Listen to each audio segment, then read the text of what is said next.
To start off, I would like Daryl Darling to come up and just honor us with a poem. One of our revered community elders. Then I will be doing, after him, an invocation and a short piano and drum song. And then we're going to have Steve Bear, and then we're going to have our city council people. And then I'll announce the rest of the order after that. Thank you for showing up. Thank you for sharing your lives with each other. Daryl Darling.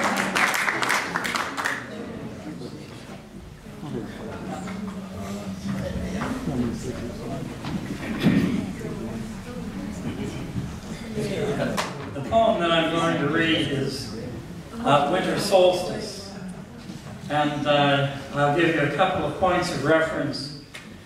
The atom that is referred to in the poem is both the name of our youngest son, whose birthday was in 1966 on December 20th, on the day of the night of solstice. So the rest of it, I think you'll be able to figure out. Winter solstice. Longest night this year. Longest longing for the light.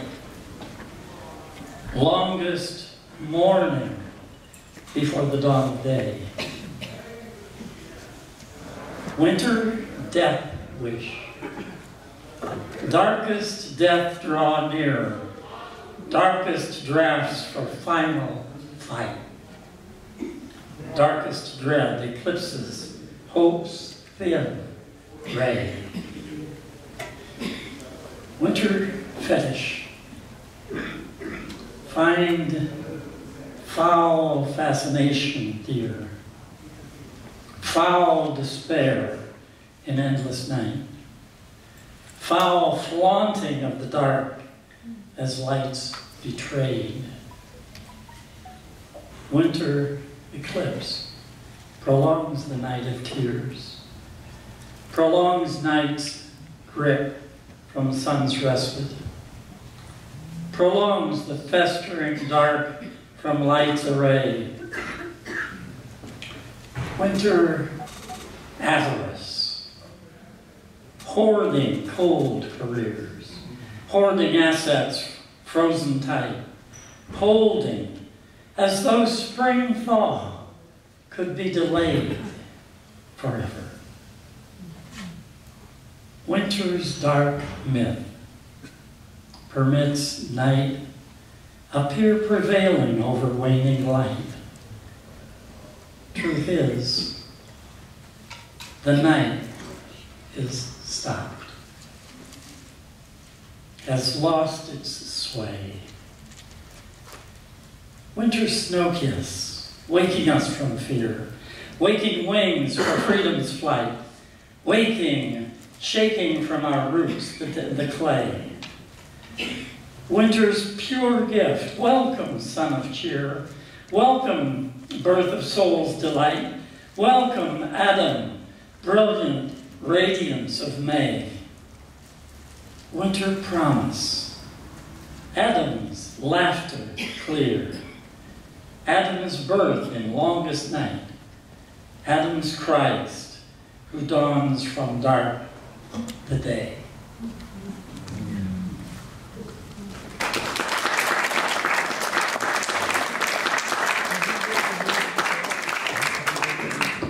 Thank you, Daryl.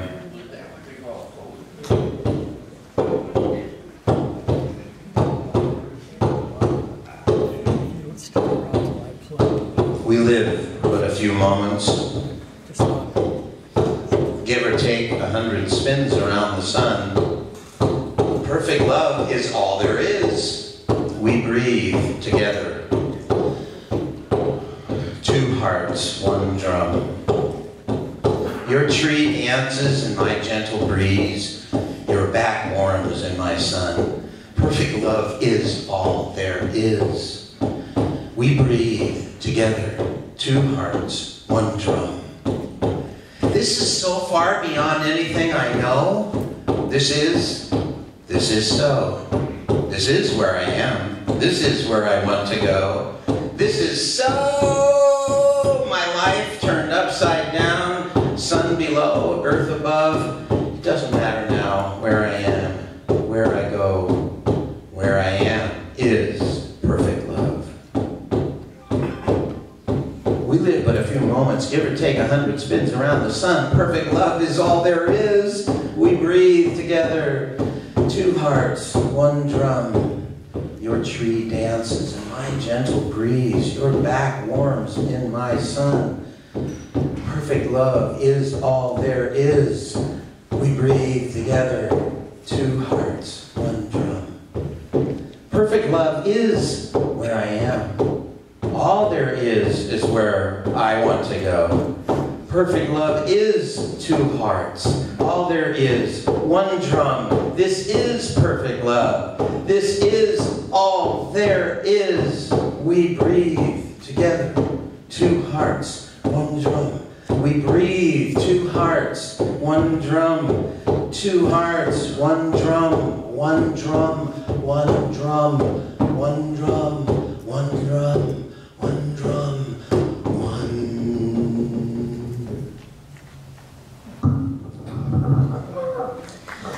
All right. So it's the winter solstice. It's the time that the seed goes deep. It's time for these visions that we have for 2019 and 2020 to go deep into our hearts, our minds, our souls right now. I would like to welcome our two elder Progressive City Council people, Chris Crone and Sandy Brown, who have served us faithfully and are Tatanka living room visitors. You want to take the stage? And we are going to... Yay!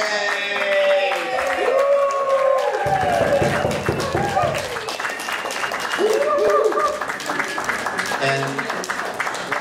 Sandy wants a couch. This is a living room, Tatanka. What's going on? Yeah. And before we beam Justin in, Drew called me just 2 or 3 hours. He said, I can't explain. Please tell everybody I'm there in spirit. I've come to living rooms before. I'm with you. For some reason, he can't be with us. Okay? Go ahead. Here we are. Is Justin going to be on? Yes. Yes. See what the new guys say. Yes. I have a few things I wanted to say just about, thinking about this election. I think this was a long shot, like people thought it was a long shot. Of course, Sandy will bear this out. I told her it wasn't. I said, 6 months ago, I said this is going to happen. I felt it was some sort of destiny, and all the folks who were running across the country, like Ayanna Pressley from Boston, and Representative Tlaib from Minneapolis, and Alexandria Ocasio-Cortez, and I thought, this is ours right here in Santa Cruz. This is how we're going to turn things around. And really, I feel like we ran a great campaign, and I think the other side is sort of like still wondering what happened and how this happened. But again, we're going to need your help in making us do the stuff we need to do and transform our government. I was thinking that this is my call and response for you, okay? Do elections matter? Yes! Does turning around the library garage fiasco matter? Yes! Can you vision the farmer's market forever on the site that it is on right now and preserving 22 heritage trees? Yes! Can you imagine 25% inclusionary and holding the developers' feet to the fire? Yes! Can you imagine standing up to the corporations on 5G technology? Yes! Can you imagine a public safety committee comprised of Drew Glover, Justin Cummings, and Chris Crone? Yes! Can you imagine a biodiversity and climate commission on the same level as the planning commission is? Yes! Can you imagine taking militarization out of our police department? Yes! Can you imagine mental health services for homeless veterans? Yes! Can you imagine taking a rental inspection ordinance that's way out of control and turning that into a tenants' rights office? Yes! Do elections matter? Yes! You bet they do. And with all of you present with us, we are going to make some of these things happen. But the people, again, need to lead, and maybe some of the leaders will follow.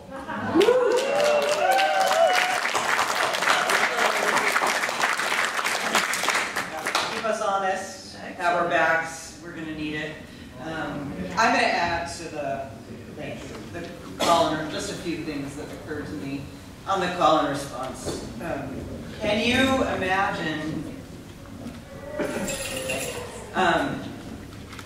landlords and tenants sitting together in a room actually hashing out some kind of tenant protections, because we see that that is obviously a really big issue in our community and people have a lot to say. Can you imagine them actually sitting down and talking to each other about what we could do moving forward? Yes! Can you imagine safe spaces for people to sleep? Yes! And in a permanent shelter?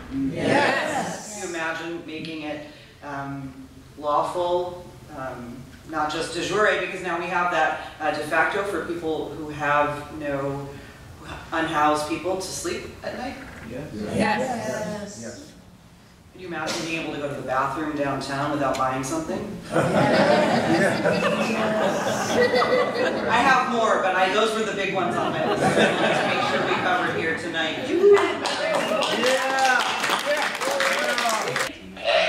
How's everybody doing? Alright, cool. Well, I guess I'll start over. Well, Chris started pointing out that a lot of people underestimated us this fall. And, look where we are now. We've got a 4-person majority. How many of you guys can believe that?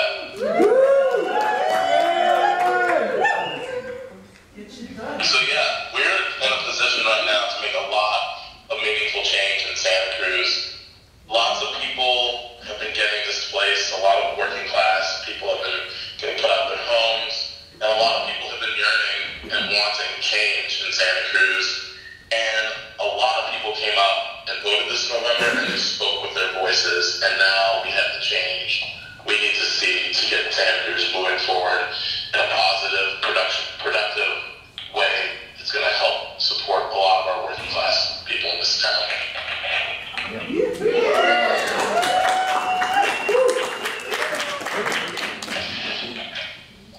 So I'm a biologist by trade, and I began running a program that focuses on diversity, equity, and inclusion in conservation 3 years ago.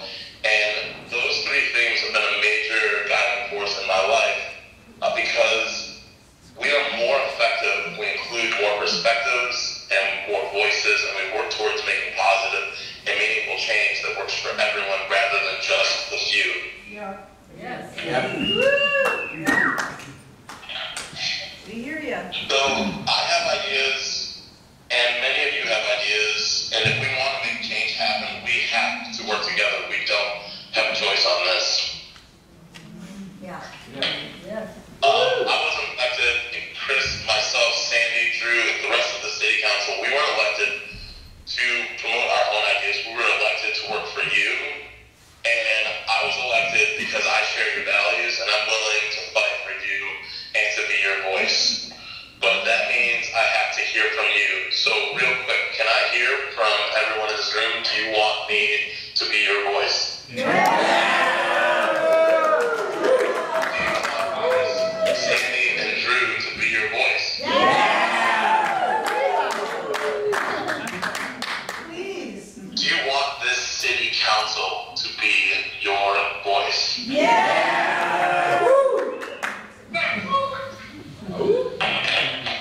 Well, I think we can make this happen.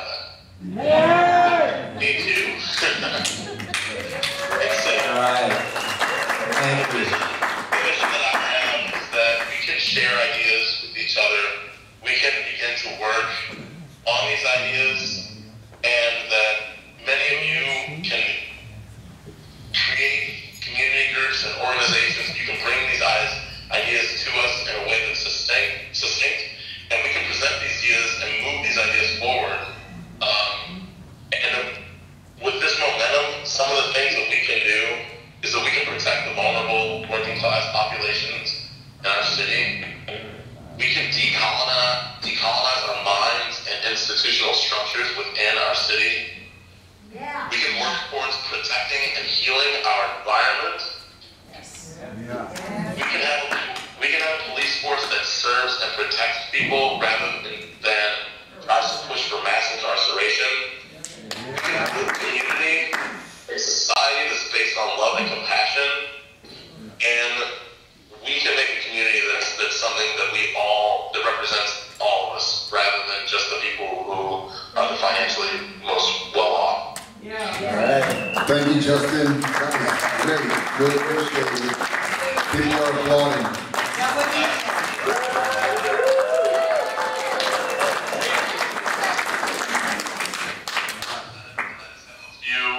Final words. I said this once earlier during the campaign. That's a quote from Zach De La Roca, and it has pushed me to actually get to this position where we're at right now.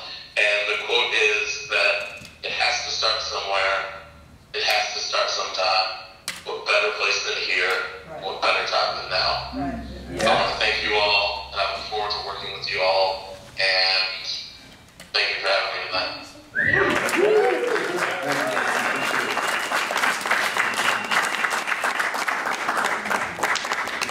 And I'm going to add to that Ayanna Presley said, this is a great thing, change can't wait. And that's what I feel with the folks who are on the city council right now. Change can't wait. And I think people are ready to hit the ground running. And we need your help, as you've heard. Thank you very much. Thank you, Chris. Thank you, Sandy. I just want to say one more thing because, and I don't want to belabor it, but yes, it's time for change now. This is actually a wonderful moment in a much longer trajectory of Santa Cruz, progressive politics in Santa Cruz. And I think that, we've seen how the kind of the powers that be who make decisions and purport to govern and represent the city have maybe been misguided and kind of fallen into that thinking that what happens in City Hall, the experts run the show, that there's this mythology that somehow we work for city staff, that we represent the people, but we really are just enacting the will of the staff, people who know better than we do. And I think that this moment is a really, it's an amazing moment where people have said, no, that's actually not what we want. We want a city council that represents us, all of us. Take back the planning department. I'm not naming names, but there's some atrophy in City Hall, and I think that in addition to some of the policy agenda that we've all talked about on the campaign trail, when I ran for office, I said I am not going to be a consent agenda council member. I am not going to just take those staff reports and say move the staff recommendation. And it's been very challenging over the past couple of years. Many of you have, I'm sure, watched this. And now we have an opportunity to do something different. So yes, it's time for change. And yes, it's time for us to harness all of that energy that's been here all along. And you're part of that. And I'm really looking forward to it. And I'm going to have a big smile on my face most of the time for the next 2 years at least as we work together. So please do stay engaged and be in touch with us.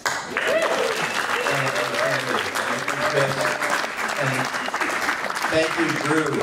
I don't know what, it had to be really, really important for him not to be here because he had honed a 3-minute talk himself, so. When I saw him a Yeah.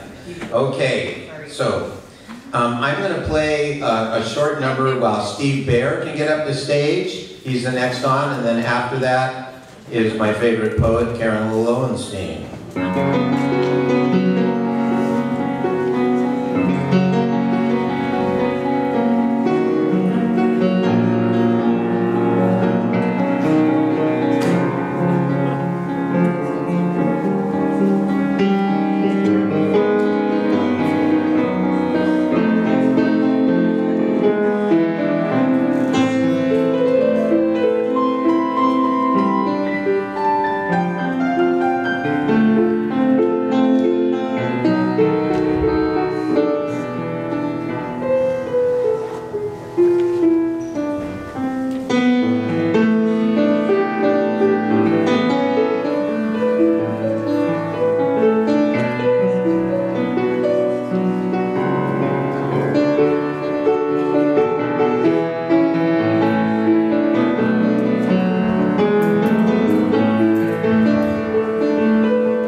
music to move my spot. Should I play a little longer? Yes, please.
I'm probably bitten off more than I can chew here, but I wanted to get out of my comfort zone, which is usually where I always am.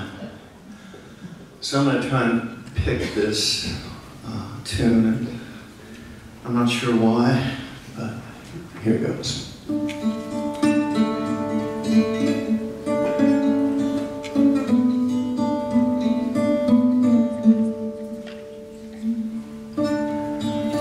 I started out in search of ordinary things, like how much of a tree bends in the wind.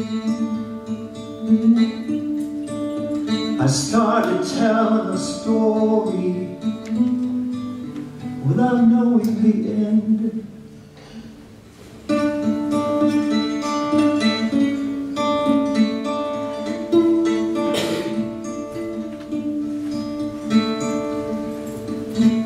First I grew darker, then I grew lighter. Something too big to be seen was passing over and over me.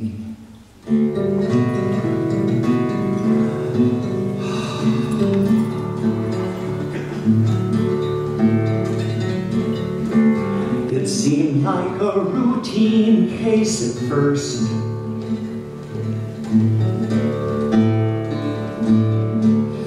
With the death of the shadow came a lightness of verse. But the darkest of night in truth still dazzles.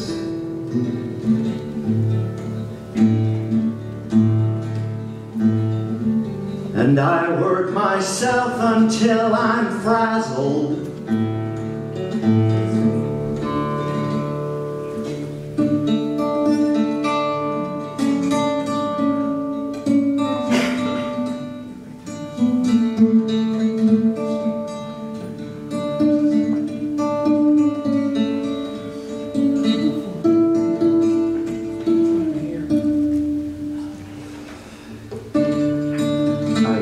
In search of ordinary things, like how could a wave possibly be? I started running when the concrete turned to sand.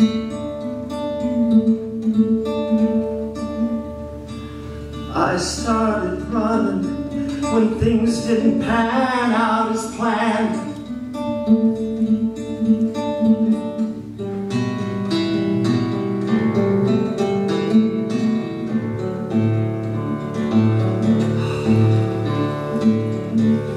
In case things go poorly and I not return, remember the good things that I've done.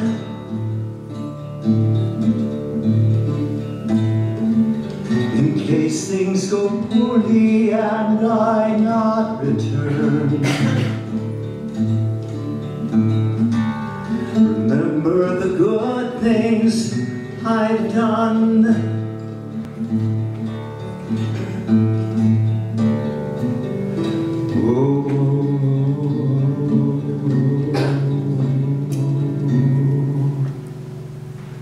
Done me in.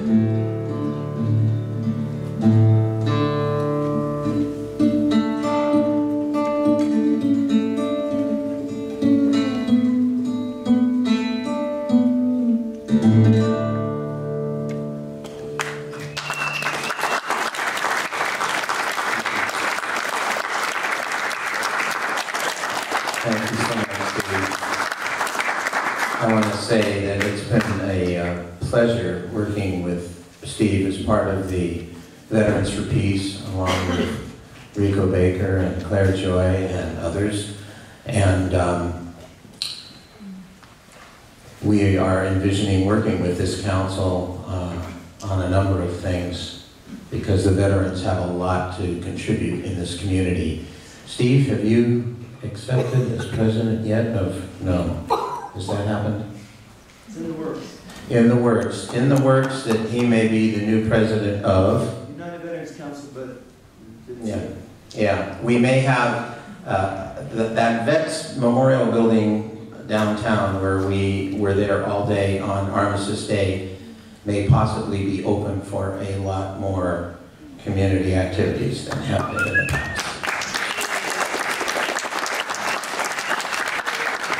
Yeah, and when Chris Crone was talking about mental health, Rico and I served on the Sheriff's Advisory Team, and both our sheriff and our chief of police have admitted that 75–80% of the people in jail do not belong there. The problem is we don't have the mental health services, and we don't have the services for the addictions that we need. And we have an opportunity now to garner money from outside the area and have the veterans play a role, because that's a key issue for them. And to bring that into Santa Cruz so we can reduce that prison population and give people the help they need. Thank you to Veterans for Peace. Carol, you ready? Yes. Yes. This is my sweetheart, who is my favorite poet. I never know what she's going to do. If you're here for any of the last ones, she surprised me along with a lot of other people.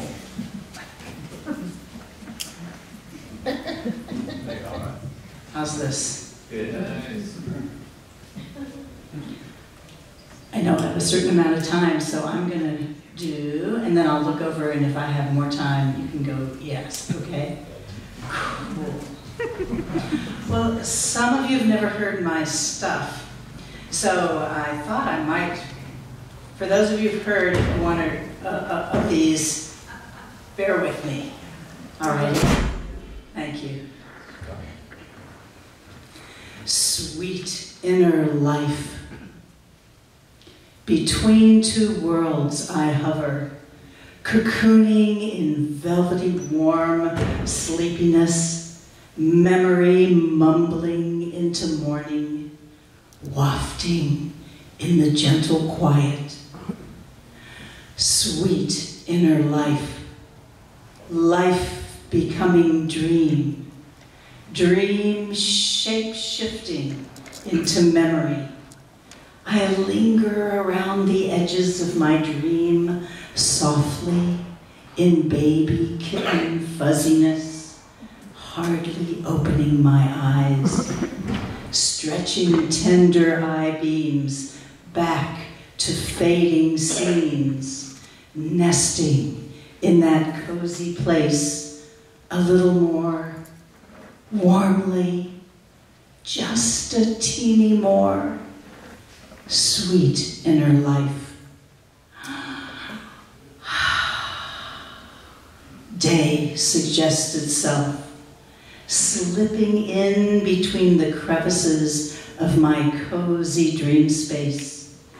The true one's flickering form to light, to form, back and forth between two worlds, inner friend, steadfast and true.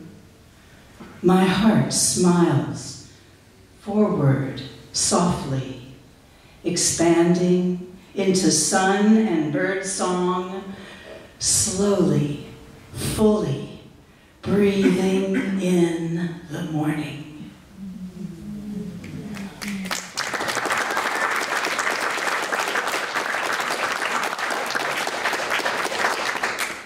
You had that happen too, didn't you? Yeah. It's an amazing time. I keep thinking about how powerful we really are and the power we have to bring from our inner vision into outer form. How many here believe in the power of visioning? Right? We have so much we can do, and it's up to us not to give that precious power away. Right? It's good to be aware, but to hold the strength of our ability to bring forth a new world, it's up to us every single moment to use the power of our beingness. Yay? Yay. Yay. That's right. And so, inner to outer, and the emotion that we can add into that visioning process of seeing what may be on the inner now, but is coming to be, the more we put our knowing of it in the present, it's like taking a paintbrush and giving it more life, more color, and it speeds up the process. And I know this for a fact because I have done some amazing manifesting in my life, and it's been of some of the most important things in my life, and I know this to be true. So I have a poem about it, but I just want to say that every moment of our being is so valuable. The breath we take can bring us into present moment. Yes? Even like using when I pick up a paper napkin, I want to put it down and think about me in that moment preserving a forest. You know, when there's something plastic, I think about what's happened to the ocean, and I want to have my own utensils with me all the time, right? Every moment we can relate it to the bigger picture of who we are, of every step we take in the world. Yes? Yes. So that wasn't a poem. How much time do I have? You're almost out, so read the next one. Okay. This pregnant now. Energies clearly felt, elements gathering, atoms swirling, coalescing, vision gathering form. Calling my alertness to see the unseen, know it in the now. Old patterns flail forward, echoing patterns from the depth of lifetimes, desperately forward from past experiences, flowing doubt to protect me from expressing my true knowing, to cover me from my inner power, throwing out a clouded cloak of unknowing, dismissing the clearly sensed unseen. Caw, caw. I need no protection now. I claim my inner knowing. Caw, caw. What will be, I summon now. Now, in this galaxy of a moment, I call forth source, energy, imprinting, calling forth the form to be, my vision, my purposeful expression in this pregnant now of quantum goo. Morphic fields responding, vibrating molecules gathering, coalescing, formless to form, pouring in, pouring at my cup to overflowing. Ah, my vision, I welcome you. I dance you into every area of my life. Ah, this pregnant now. Yeah.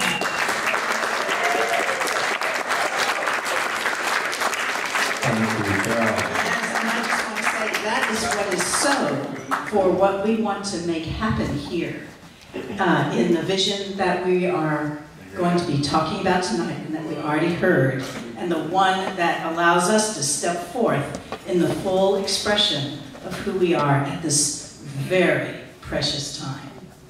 Thank you. Okay. Next up, we have Kalikata Mbula.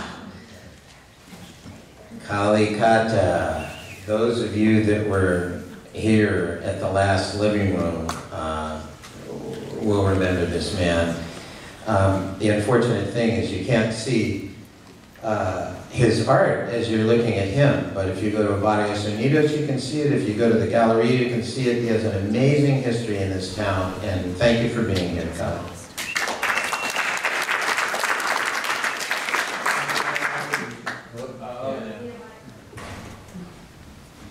We're talking about vision. As an artist, I see all the time. So since I see all the time, I ask myself, how do I use the seeing all the time?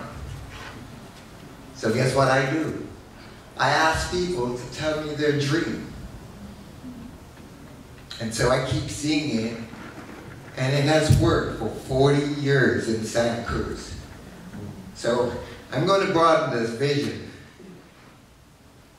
Santa Cruz has 5 artists per square block, which is the largest group of artists in the whole world. The problem we're having with this many artists is that we need the community to support us. Santa Cruz County has 1 million human beings. Could you imagine if I was the Allmark artist for all that 1 million people? What does Allmark mean? It means that if you have a birth, a death, a wedding, an event, this artist can provide the vision you need. This artist operates from cryptics. You know what that means? It means that most people who need help don't know the help they need. So they sit down with the artist, pick his brain, her brain, and then the artist visualizes what it is.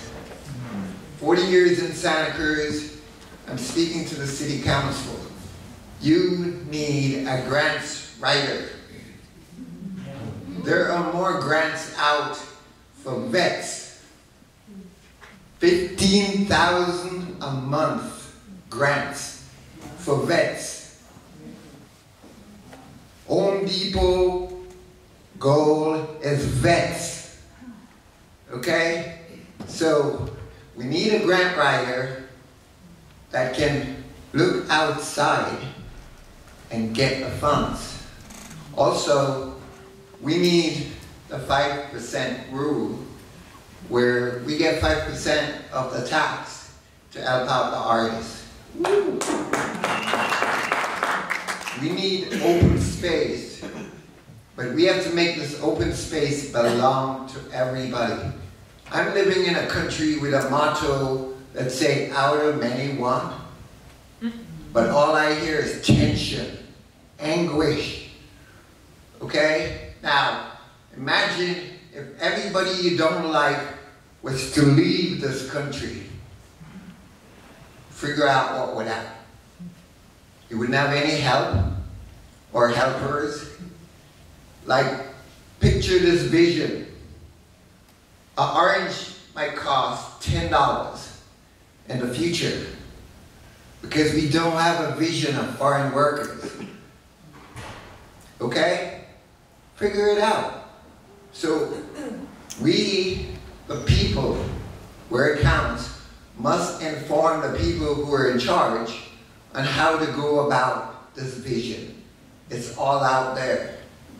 This country is don't ask, don't tell. So you have to investigate where the resources are and then use them.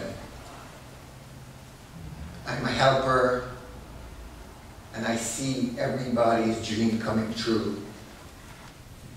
But within that dream, we have to figure out, is our dream an asset or a shortcoming? Thank you much. Thank you.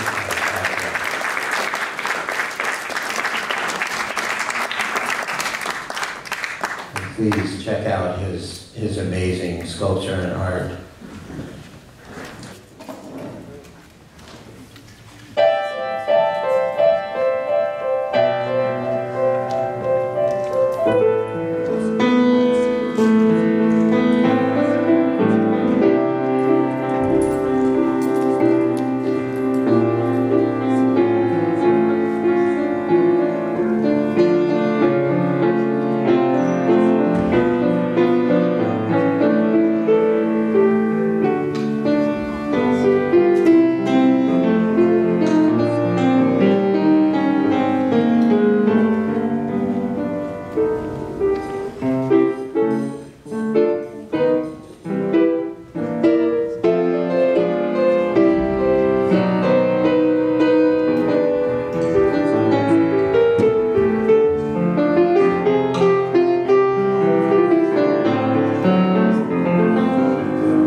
Paul is the creator of Holistic Veterans, and on Armistice Day, upstairs in the Vets Hall, there was more than one miracle that took place on the tables, the 10 acupuncture, chiropractic, massage tables of people that took advantage of that.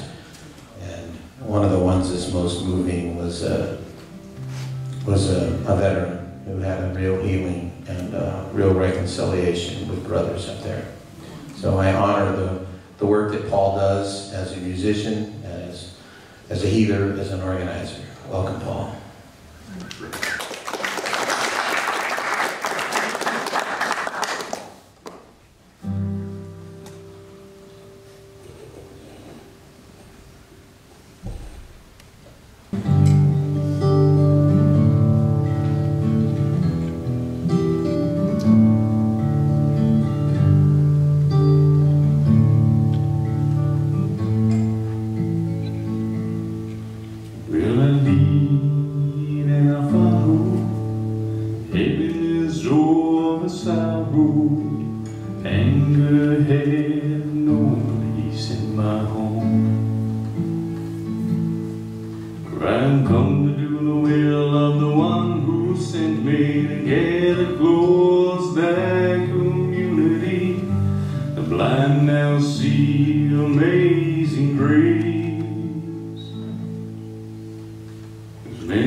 In the end, we're all over.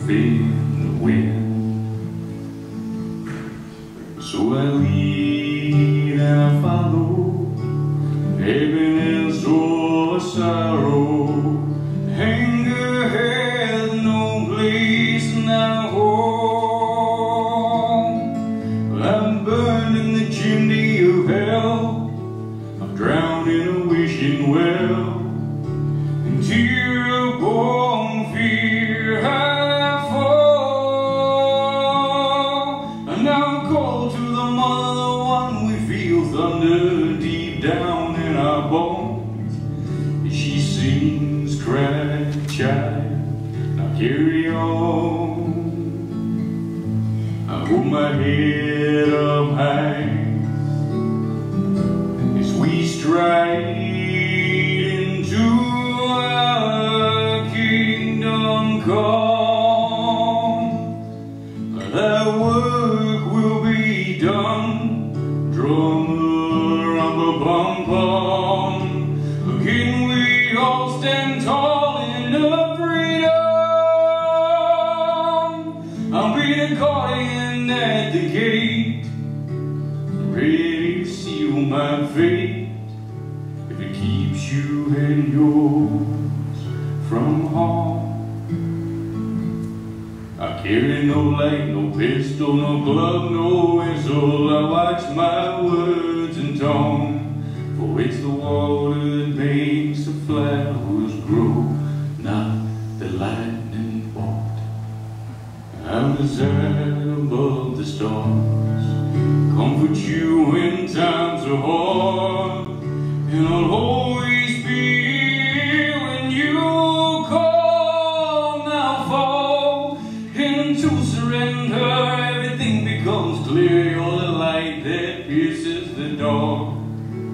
This is your life, now make your mark on someone's heart. Help me lead and help me follow. Heaven is over sorrow. Anger had no place in our heart. There's many mansions in our Father's house. In the light till we lay on down. Sweet house by the grace, forgiveness upon our chests, any burden never ends. So wait for word, scold our shoulders strong.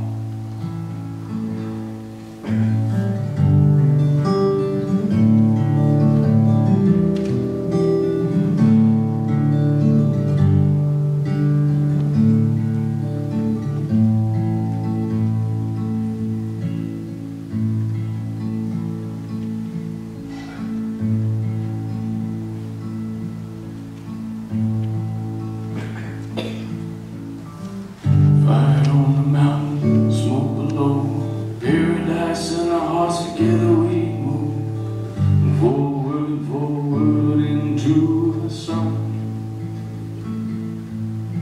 Smoke on the mountain, fire down below, paradise in our hearts, and tonight we grow. Forward, forward to the sun.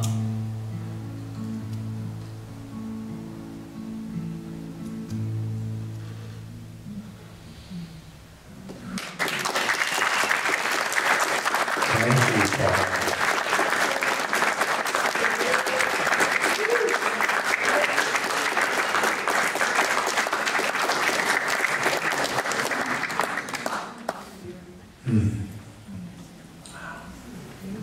Hey, homie. Next up is Linda Krause. Linda is a labor organizer. I'm not sure what she's going to read, but this is from a book that, I don't know, is it published yet, Linda? No, not yet. She graced me with a copy to read, and I was blown away. This woman is an amazing writer. You'll see when she reads. But thank you for coming back, Linda. Thank you. I'm reading from a book I wrote called These Days Called Us, Women Rising. So The book encompasses a simple act of resistance, which I'm going to read to you. And it goes through, I went on trial in San Francisco, and I ended up with Sandinista women in Nicaragua. And it was quite a journey. This is the first step of that journey. So, it was the largest peace rally ever held in San Francisco, but that we had expected. It was something else that surprised us. By the time my boyfriend Jan and I and two women friends had arrived from Palo Alto, the city park was a sea of 200,000 people that extended, it seemed, forever.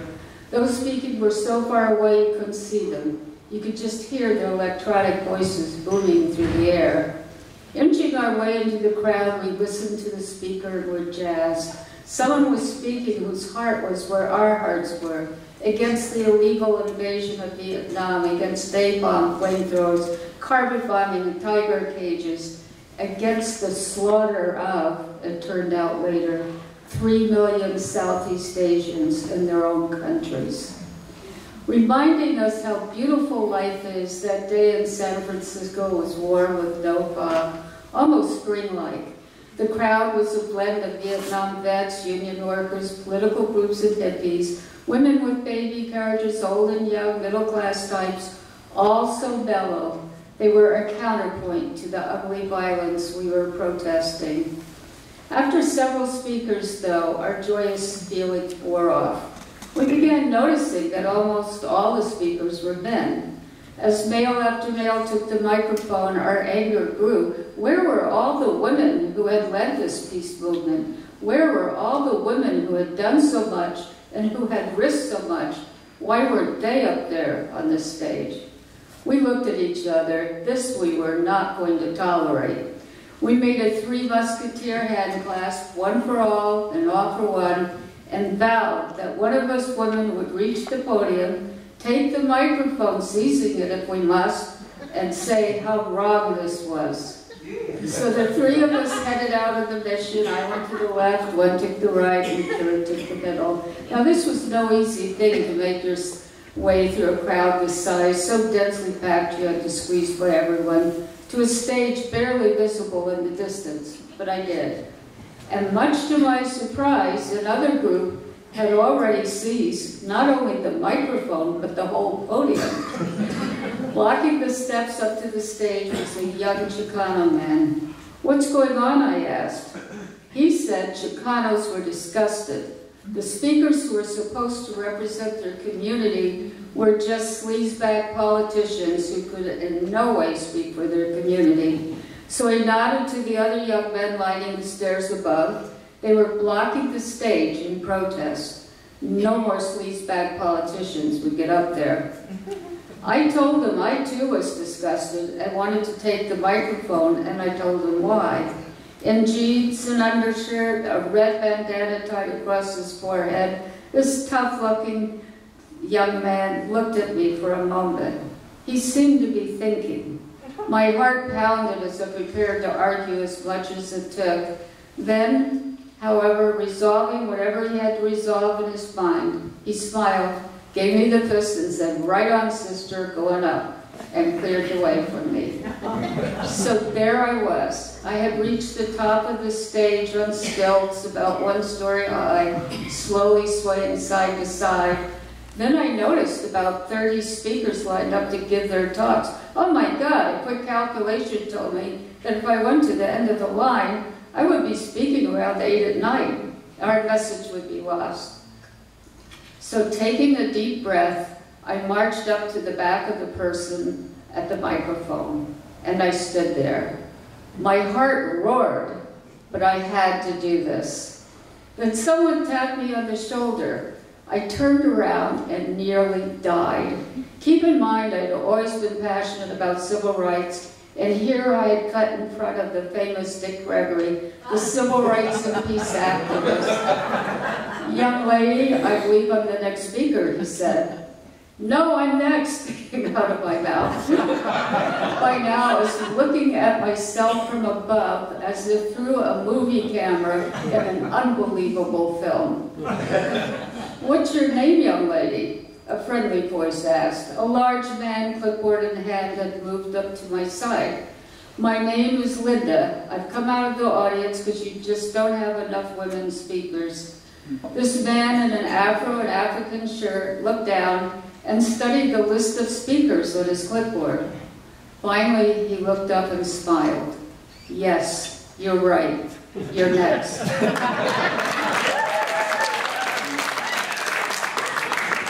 So when the speaker finished, I went up to the microphone. Looking out, I could see people all the way to the horizon, and then I looked down below. Spread out on the grass was a large group of bikers in jeans and no shirts, tattoos showing clearly on their pale skins. Uh-oh, I thought.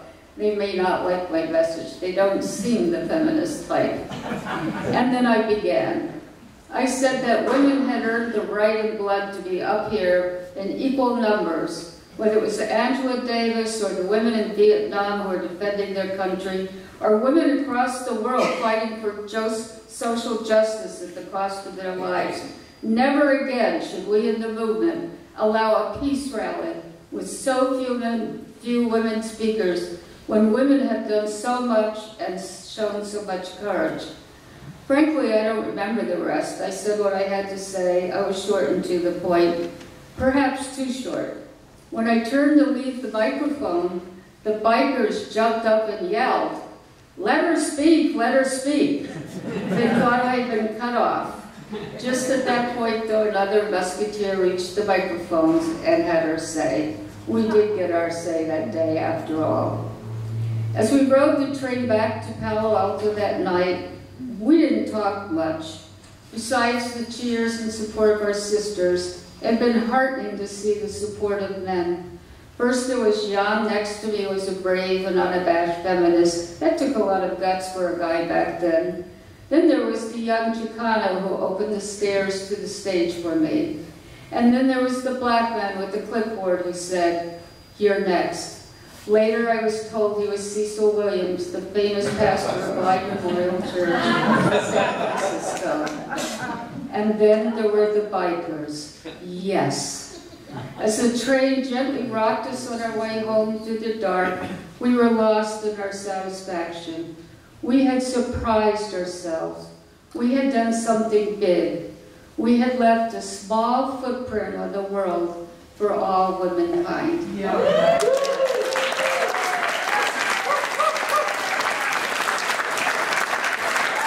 Thank you, Linda.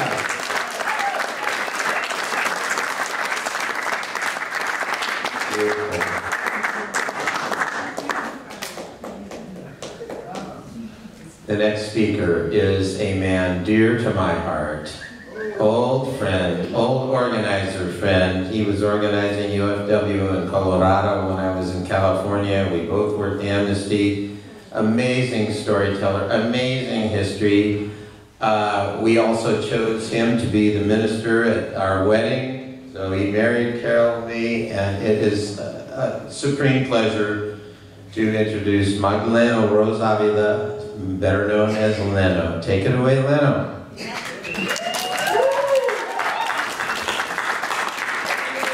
And it's amazing I could do those stairs. You know, there's a big conversation. Some of you know how hard it is to do stairs. Some of you know how hard it is to get out of bed.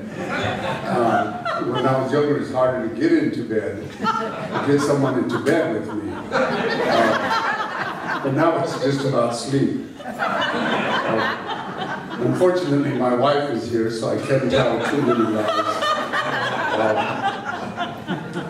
You know, there's been a big conversation that I've been having.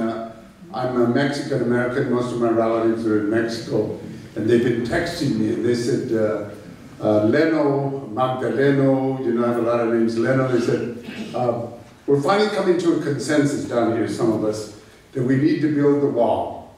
I go, what the fudge, build the wall? He said, yeah, as soon as he goes to Florida for his holiday vacation, we'll build the wall around the golf course. Because we need to quarantine the motherfuckers. That's the kind of wall we need. Because, you know, person's got a disease or madness, you gotta keep them away from the rest of us so we don't get infected. He's infected enough of his Republican friends, and we feel sorry for them. You know, it's an amazing thing. I've been coming in and out of Santa Cruz for about 30 years, and most recently I've been squatting at Carol and Tatanka's place. So 2 days ago, I think, or was it yesterday or 2 days ago? Yesterday, all my trouble seemed so far away. And then I got off of, I'm driving an old van that was given to us by my wife's nephew. And I just got off the 17, and you know where Ocean, near the Denny's there? And the car died. I go, what the heck is going on here? I got out there, couldn't find my AAA card, and people are trying to run over, you know, give them a chance to run over a Mexican legally.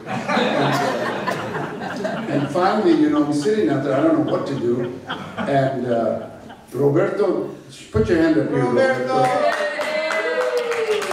Roberto from Estados Unidos comes just as the cop is arriving to push me off, and I have no power steering, so it takes a little muscle to turn the wheel. Roberto says, "That's my elder, I'll take care of this." And he got the car off, and then he called a mechanic at, the fudge is going on here, at Auto Express Tire Pros. They're a tire shop and repair that has politics. They believe like us. They give you a tire and politics about power, and they support Barrios Unidos. So he got me over there, and you know, it was amazing because Robert tells me later, he says, I got kind of worried because Roberto was going to be behind my car, and the cop made me get in the back seat, and I got worried. I said, we're not going to the station, are we? Because that was my last experience when I got in the cop car. So Roberto gets me to the tire shop, and they go searching for a part for this old beat-up 2,000-year-old van, and then Tatanka, who acts like he's busy most of the day, I got him to drive me to Watsonville to find an automobile part. And he said, you know, I have other things to do than to be the chauffeur for a Mexican. But he did it for Cesar Chavez, so he can do it for me. This is the holiday season, and I didn't have time because of the car breakdown to make copies of a story. But if you email me at leno@magdaleno.org, and if you can't remember, write that down. Tatanka can hook you up. But it's my holiday story about being a poor Mexican American in Colorado and all the conflicts that comes about giving gifts when you have no money, and poverty and racism. And I would like you to read it so that I could give you and ask you the question, do you love me? Just be careful because my wife is here. You know, there's a couple of things I want to tell you quickly, and I have a lot of poems I could read, but I want to give you, importantly, some messages. Right now, as you know, Governor Brown is going out of office in January.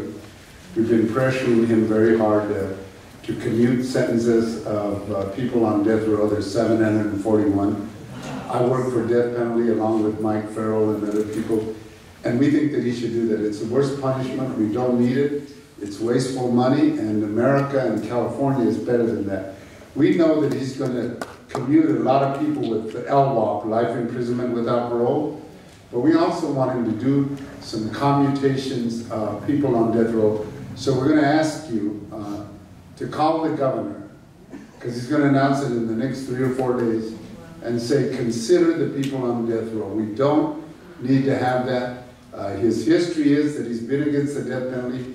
Just get a little courage and tighten up your pants and defend people on death row.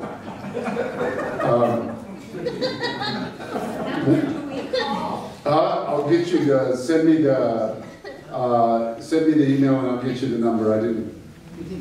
Well, I have it, but I'd have to search for it. But you can just call the governor's office to get you the number, or go to Giggle or Google and you'll find it. One of the things that we're really up against, and my wife was just down Tijuana. Unfortunately, they let her back in. But she went to go to be with, to get a sense of the people who were there with the caravan. Because previously when we had been to Tijuana, there's also Haitians who could never make it in, who came from Haiti, and there's a whole Haitian community that's now developing there. But she went to go see the caravan, and one of the tragic things that happened is, you know, Jocelyn was a 7-year-old, was allowed to die by mistreatment, I think, of our Homeland Security. They didn't respond properly, and Kristen Nielsen, the head of Homeland Security, tried to blame the father in the caravan for that.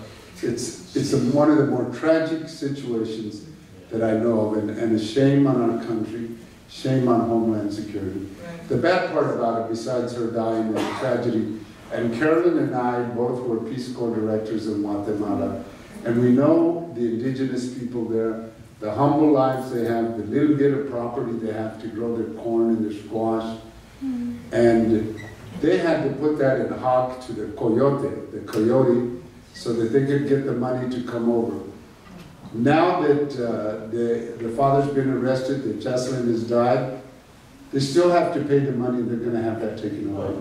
So I want people to think creatively if we can find somebody that can start a GoFundMe site in their name, in this indigenous family's name, raise the money so we can pay the coyote and so that we can give them a little to live on. And I know that if somebody took on a GoFundMe for Jocelyn, that people all over the country would join it and support it. And we could raise enough money just in Santa Cruz. But we need to make this a national thing because it's a political thing. And we need to tell people that this is not right, this immigration policy. And that we're going to honor her life, and we should write poems, songs, pictures, keep her alive in our hearts in the spirit of freedom in America. You know, I've had the pleasure over my life of Dr. King was my hero. He's the reason I became an activist when he was killed on April 4th, 1968. Later on, when I worked for Amnesty in Atlanta, I was able to work with SCLC, Coretta Scott King, with three of her 4 kids, and Rosa Parks. And like Brother Tatanka was saying, we both worked with Cesar Chavez and Dolores Fuerte in the farm workers movement. And one of the things that you learn when you're around these great people is you learn when it's the time to do a sit-in, right? You also learn when it's a time to stand up, right? And we learn when it's a time for us to march. And yes, we even have learned when it's time to take a knee. Thank you.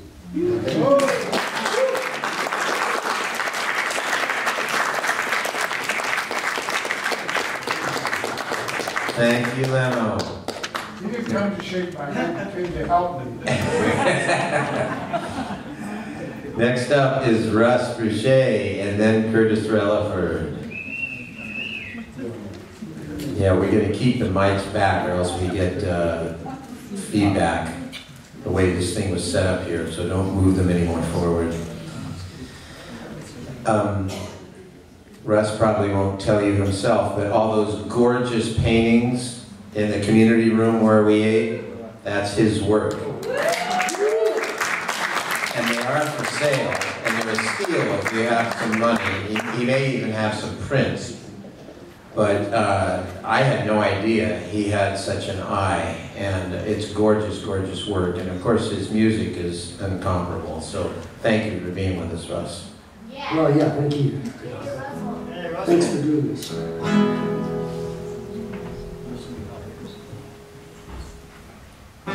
That guitar come through? Yeah, well, tonight I'm going to stand on the shoulders of some other writers. And this particular tune was written by my friend Nancy Cassidy, who you may have heard. I'll just do it for you. I don't have the words down yet, so I'll read them off here.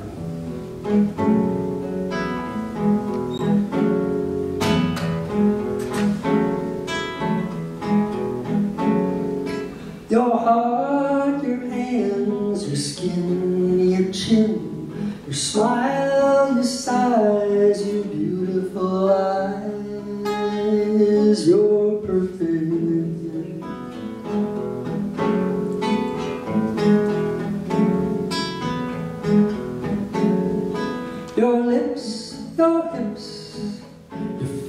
fingertips. Can't get any better than this. You're perfect. Like the earth, the sky, the river rolling by. Like the clouds and the rain, you wear love's name. You're perfect.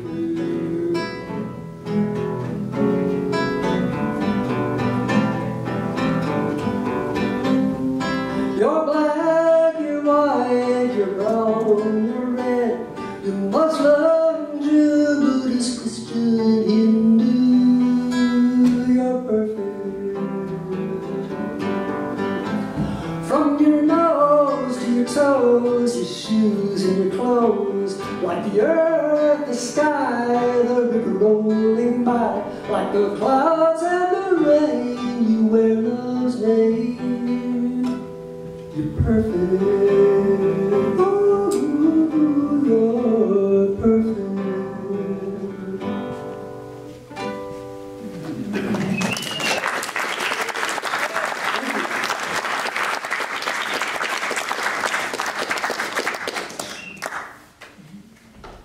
Well, I can't thank my friend Nancy for that. I took a few liberties and changed it around, and I do on this next song too. In fact, this song is based on something that the Coasters did back in the early 60s.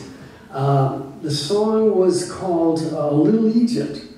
Although it had a subtitle, the subtitle was the Yin Yang song. And that's what the chorus says is yin yang, yin yang. So go figure it out, but it was the early 60s, so it does kind of overall fit. But I kind of changed the lyrics to cover the activities of this last political year.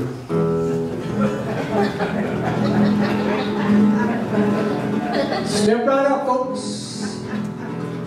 Watch Little Egypt do the dance of the pyramids. I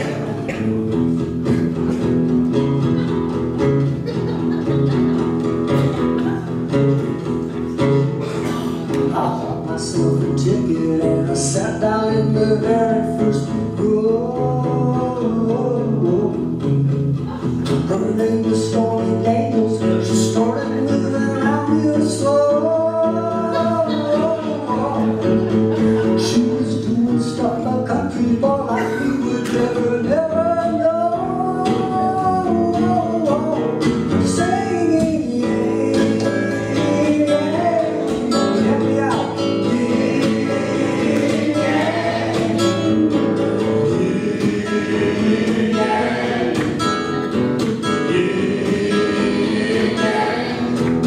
Back home I turned the TV on, I saw Stormy on the late night show. And what to my surprise, I saw the nose on the President grow. He paid $130,000 so that folks like us would never know. Singing,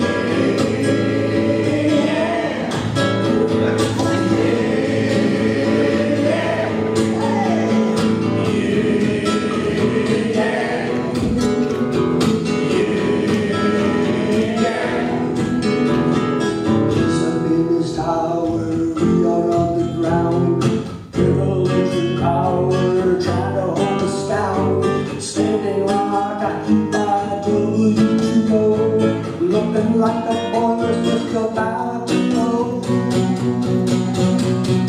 The senators were scrambling, trying to swear at justice in. His alibis were listed, his alibis were wearing thin. Then right before our eyes, a Goldberg gets in office once again.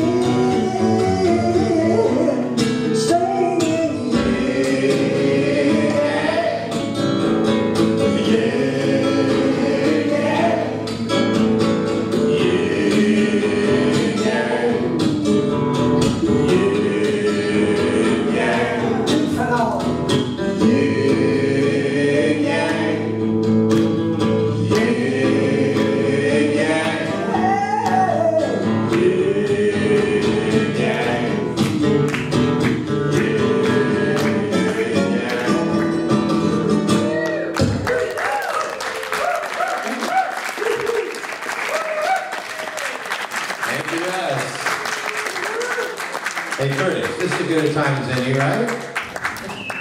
You think? Yeah. All right. This is Curtis Relaford. Yeah.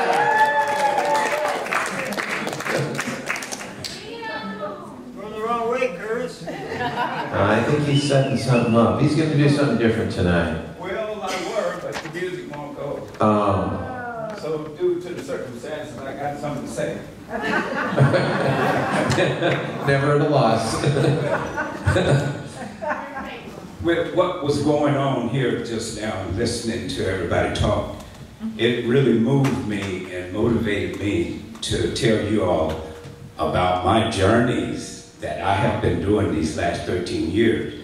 I think it's something that you all should really know. Number one, my name is Curtis Relaford, and I am the most grateful person sitting up in here tonight. And I just want to thank each and every one of you for supporting me for all the time that I have been out there on that road. I am just an ordinary man trying to do the right thing. And my thinking in my insides, we face a moral crisis as a people, as a country. And those who do nothing invite shame and violence. Those who act boldly recognize their rights as well as reality. And that's where you have been stepping in my life for these last 13 years. I didn't come to Santa Cruz knowing anything about anything. I just knew about me, and I had to get paid doing landscaping and doing all this. But my number one thing was to go sick and tired of being sick and tired. So I went to this program and got 33 years clean and sober. And sitting up in those rooms, listening to people's story, it got me in touch with who I am. Why am I here? What am I doing? Where am I going? And I didn't know it was about love, compassion, empathy for all people. Get out there, Kurt, and be a carer and share. I just got off the road coming back, but I just came back from Arizona to Hopi Reservation, delivering food, clothes, building material. Somebody called me in Utah, clearing out a house because somebody died. Well, I'm just childlike. Well, I'm right here and I can cut up through to the city and maybe I can be there in the overnight. That was a 3-day drive. I load the truck and I don't know where am I going to take this stuff? I got a truckload of good shit. Where am I going to take it now? Well, you went up to Standing Rock. What's up there? Oh, yeah, Pine Ridge. So I shot up to Pine Ridge.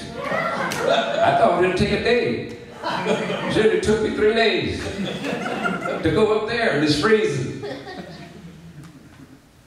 And this is the way my life have been. I was telling somebody I live an invisible life. I got a to-do list this long, but every day I wake up, I get a call to distract me from the to-do list. And it was a bona fide opponents to go where the calling were. And that's how my life have been. And I am happy. I bring joy. That music that I was gonna bust a move. Yeah. He put it on. He was gonna dance tonight, leave us all dancing. But I'm just full of joy and gratitude standing here, y'all. I got somebody to tell y'all my story. And I ain't educated. I ain't got no kind of training. But landscape, everything I do, I love it. And I love people. That's what I found out at a late age. And, you know, I ain't got no shame in riding around in that truck. I drive a truck with a trailer with big giant writing saying peace, love, compassion. And I drive that around. My thing and what I learned in a ceremony over on Hopi land, Kurt, what came through you was you. The ceremony brought it to me to listen to my light. My light is bringing joy. And the louder I am, the more likely the spirits will hear you. So I'm loud as hell. I'm trying to make the spirits hear me.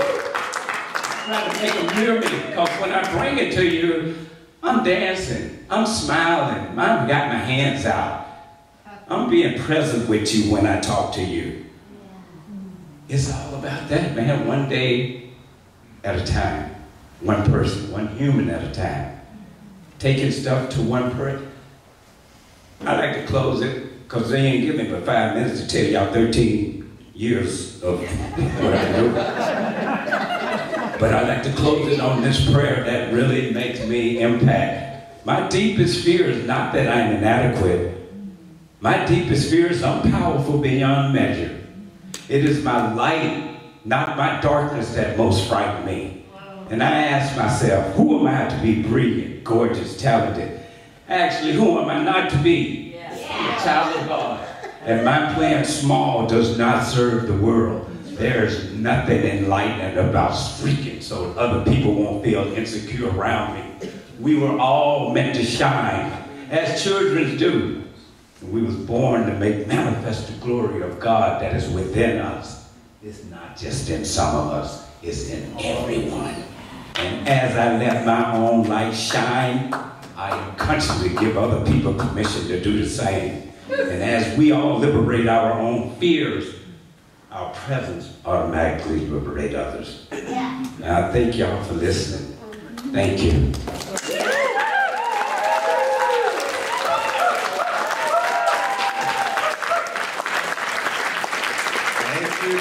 Well,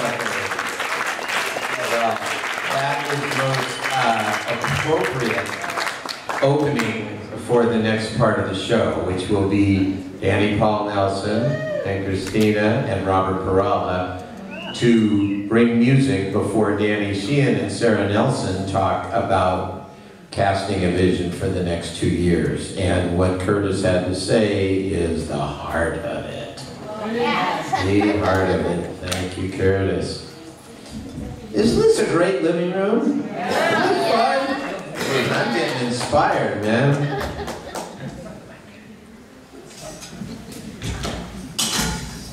I'll play a minute while they set up.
Greetings all. Pleasure to be with you as always. Nice crowd tonight. So Sarah and Danny, my parents, will get up and say a bit about the kind of next year of work at the Romero Institute. So I'll leave most of it to them, but I do want to mention that I did spend about 2 weeks at Standing Rock right before the election, and I was working with one of our partners, Phyllis Young, who was the tribal liaison to the Standing Rock camp, the Ochechi Sakoi camp. She was right at the center of all that work out there. And she and I had worked together on different organizing efforts for about 6 years, on and off. But she was tasked with being the field coordinator for the campaign to get out the vote at Standing Rock.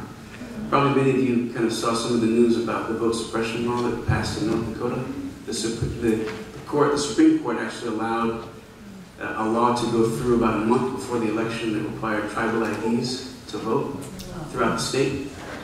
And of course, many Native people throughout the country don't have IDs with street addresses on them. Many people don't even have street addresses. In fact, the building that we used as the campaign headquarters didn't have an address. It took us about a week to figure out what it was so that we get a phone line set up there. But it was an exciting campaign, really interesting. We did end up doubling the number of votes as compared to the last midterm election on the North Dakota side of Standing Rock. So it was good. We managed to turn a challenge into an opportunity, so that was a real blessing to be part of that. The work was covered on Nightline and tons of other media outlets as well, so it was some good exposure for the cause. Am I in tune? Pretty good. Can you hear me? No. Tatanka? Okay. Tom, are they too far forward? Is that what's causing the feedback? Possibly. Can you back up? Just back up a bit. It's the arrangement of the speakers on stage. It's too far forward to get that feedback. So maybe. Do you want me to move the mics back? Move the mics back. Okay. That might help. Sorry. So my singing partner Christina is not in town today, but Robert has been kind enough to sing with, or to play with me rather, play bass. We're gonna play a couple of Christina's songs to honor her. And then I guess one of mine to talk about out 3 songs. I can't convince him. The song is called Not Going Home. It's written by Christina. She's in North Carolina, Asheville, with her family, but she's coming back soon.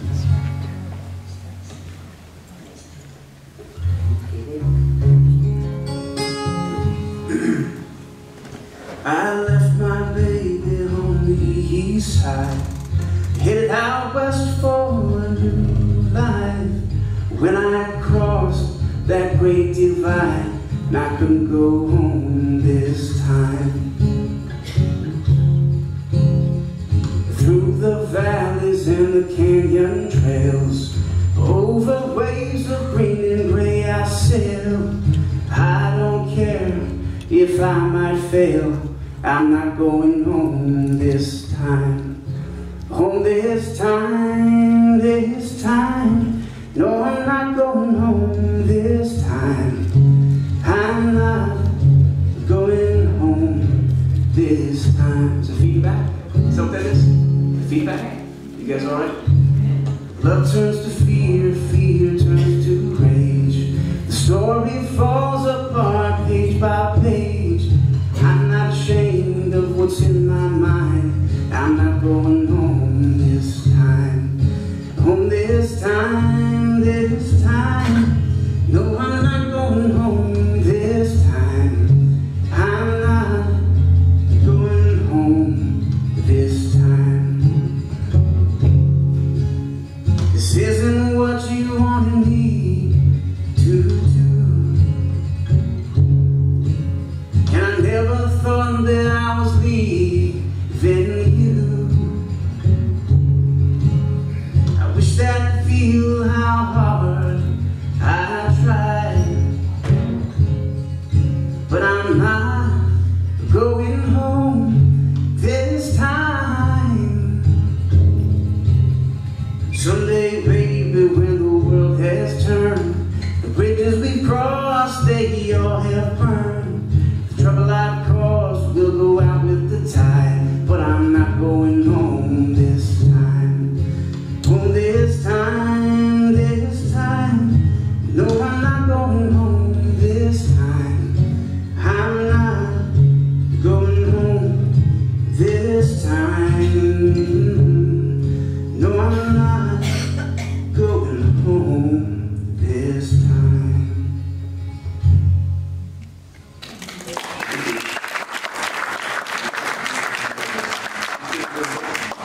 How's the sound out there? Is it okay? Yeah. What's that? I can't hear my bass. I'm hearing something coming, feedback or something. Tom, is it all right back there?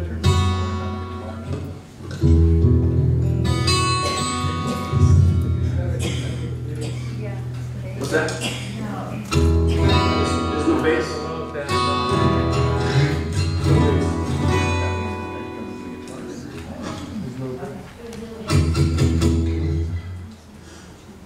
Give him a sec to get some bass going.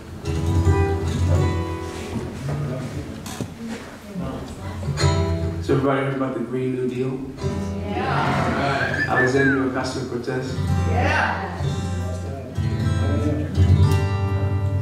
Sarah and Danny will say more about it, but I was just out at Pine Ridge this last week, and We have a lot of friends who knew Alexandra at camp. She went to the Objecti-Sacoy camp in Standing Rock. That's where she decided to run for Congress. So there's an interesting connection between her current activism and the whole Standing Rock movement. Yeah. So we'll be launching a campaign tomorrow. Many of you are on our list, so you'll get the tools. But we're doing advocacy work to push for a Green New Deal, be added to the House 2019 agenda. So right now, the Democratic leadership in the House is considering whether or not they want to add it, but progressives like Alexandra are pushing to get it on. And so we want to see not only a Green New Deal, but an indigenous-inflected Green New Deal, one that focuses on indigenous communities and puts Deb Haaland, who was one of the first 2 Native American women elected to Congress, on the select committee that will determine all the Green New Deal stuff, legislation, etc. So keep your eyes peeled. They still working on the bass back there? Just the bass. As high as I go. It's back there.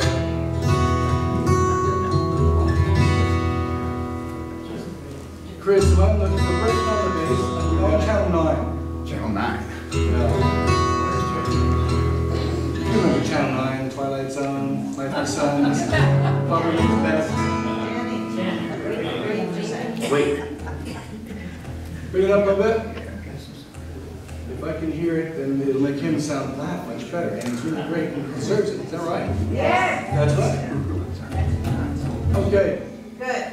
Good. Is that it? Well, I hope so.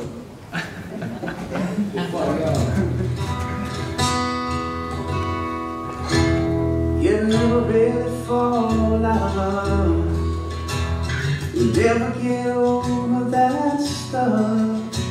When you share your whole world with someone you trust, it's never enough. When that falls apart, the aching returns to your heart, and that's when you know it's time to let go. But until then, you gotta love while you can, while you hold the heart in your hands. You never know when this will end, so jump all the way in, all the way in, all the way in, all the way in, all the way in. So when you're feeling alone, your heart's sinking just like a stone. You know that love never fades, it just changes. So go ahead and cry, baby, cry. When you're ready to dry those eyes, someone will come along and show you how to love again. You gotta love while you can, while you hold their heart in your hands. You never know when this will end, so jump all the way in, all the way in, all the way in, all the way in, all the way in, all the way in, all the way in, all the way in,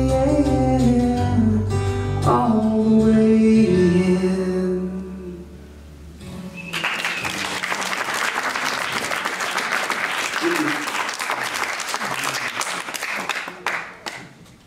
This last song is probably another one that you've heard, some of you, but it's just kind of a metaphysical meditation. I have some political songs, but I think I'm going to hold those back tonight. The song song's called Big Tall Mountain. I came down from the big tall mountain. I came down from the old sawmill. I've been through the pain and the heartache, and I've been used, taking my skills. I came down from the big tall mountain. I saw the goodness of people and the wrong we can do. I have known the rich and the mighty. I have known the poor and destitute. In the end, no one is famous. In the end, no one is strong.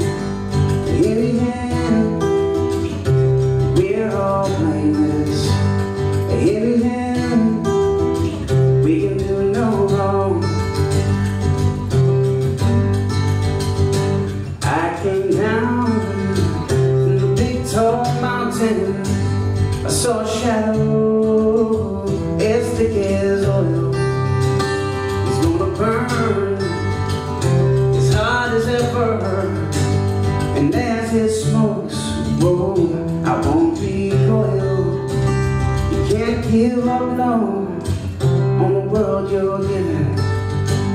This precious dirt under our feet.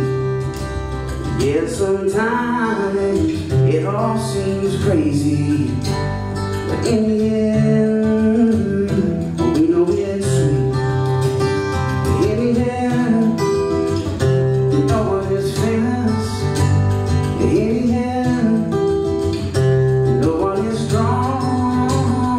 In the end, we're all blameless. In the end, we can do no wrong.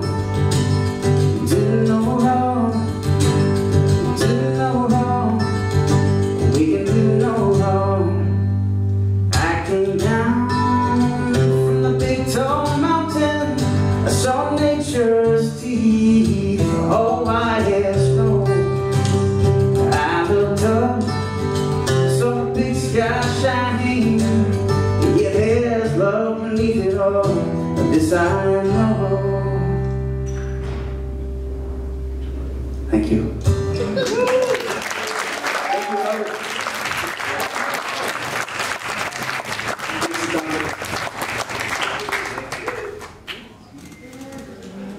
I got no power. Thank you, Danny, Paul, and Robert. I've got some free CDs, so if anybody wants a disc, I'll just be right over here in the corner. Or you can raise your hand or give me one.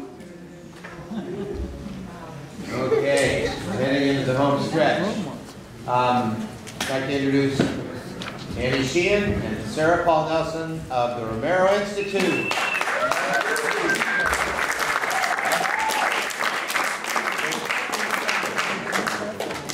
We collect your money, we pay for the rooms, and everything else goes to Romero. It's our commitment here to support the goals of this organization, which are so important to all of us. And I think you'll get a sense when, I don't know if it's Sarah and Danny or Sarah. Okay, Sarah's up. And take it away. Say something, and you're going to see a video. We can't hear. Go to the microphone. Get real close. Yes! I'm going to say something, then you're going to see a video, then Danny's going to talk, and then I'm going to close. Okay. And we're going to be really on time. So, first of all, I just want to thank all of you for being our community and for supporting the Lakota People's Law Project and the Constitutional Protection Zone Project, the Apple Moth Project that some of you were probably involved with us in some years ago, and the Green Power Project, which is incidentally has brought in coalition with others, has brought down 1 billion pounds of carbon every year now, and will continue to do that. So when we turn our lights on in Santa Cruz, San Benito, and Monterey County now, we are not contributing to global warming. So it's really good. And it's coming now also in San Diego. We were asked to send our people there, and Ben Eichhardt, the director of Green Power, and Jesse, our press person, spent many months in San Diego last year. And San Diego's about to have their own community choice energy, and they, when they do it, and it's right on the verge, they will be stopping 1.5 billion pounds of carbon. So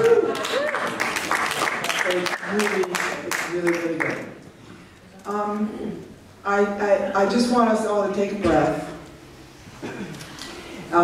because we're starting a new initiative in climate. Everything's climate now, and I'm really hoping that you all will want to do another journey with us, another mission, because I think this is our last huge chance here in climate, and we've actually got a hopeful solution. So, but it's going to take everybody. We're going to really have to roll up our sleeves and do it.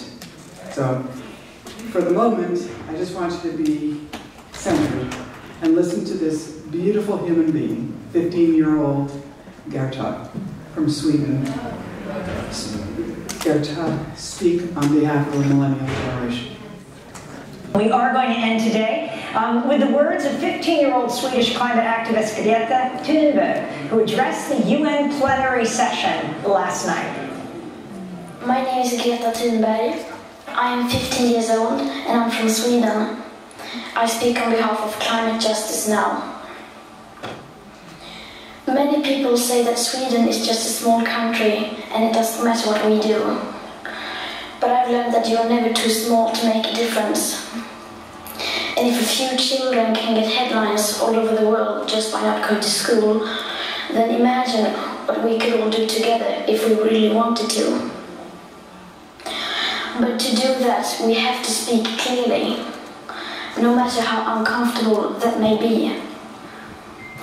You only speak of green, eternal economic growth because you are too scared of being unpopular. You only talk about moving forward with the same bad ideas that got us into this mess, even when the only sensible thing to do is pull the emergency brake. You are not mature enough to tell it like it is. Even that burden you leave to us children. But I don't care about being popular. I care about climate justice and a living planet. Our civilization is being sacrificed for the opportunity of a very small number of people to continue making enormous amounts of money. Our biosphere is being sacrificed so that rich people in countries like mine can live in luxury. It is the sufferings of the many which pay for the luxuries of the few. The year 2078, I will celebrate my 75th birthday. If I have children, maybe they will spend that day with me. Maybe they will ask me about you. Maybe they will ask why you didn't do anything while there still was time to act. You say you love your children above all else, and yet you're stealing their future in front of their very eyes. Until you start focusing on what needs to be done, rather than what is politically possible, there is no hope. We cannot solve a crisis without treating it as a crisis. We need to keep the fossil fuels in the ground, and we need to focus on equity. And if solutions within this system are so impossible to find, then maybe we should change the system itself. We have not come here to beg world leaders to care. You have ignored us in the past and you will ignore us again. We have run out of excuses and we are running out of time. We have come here to let you know that change is coming, whether you like it or not. The real power belongs to the people. Thank you.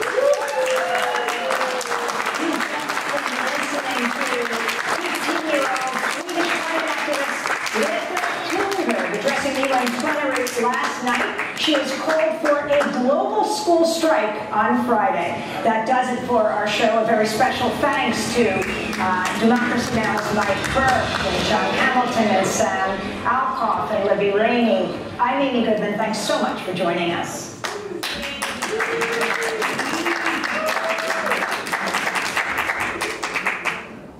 So there you have it. The reality is that the regular, new, more moderate Democratic Party that has been in operation sort of since the end of the Cold War, instigated by Richard Gephardt and Bill Clinton and Hillary Clinton, is dedicated to simply trying to get things back to normal. What's getting ready to happen is, I think most well-educated political people understand, the regular Democratic Party is going to get ready to try to nominate Joe Biden to be president. And he's going to be selecting his vice presidential candidate, almost certainly a woman, almost certainly not Elizabeth Warren.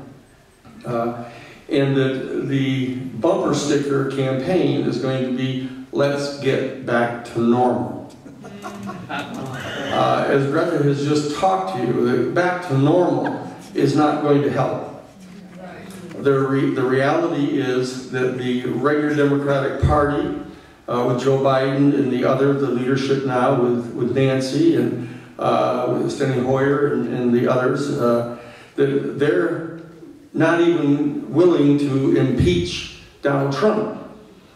Even when the report comes out from Mueller, charging him with numerous crimes and showing that, in fact, the interference in the election makes him a completely illegitimate president, in addition to being thoroughly incompetent and criminal. And so the regular Democratic Party wants him to stay in power for 2 full more years so that they can run up the number of votes that they will get for Joe Biden when he runs, and that they can get a larger number of members of the Senate made Democrat.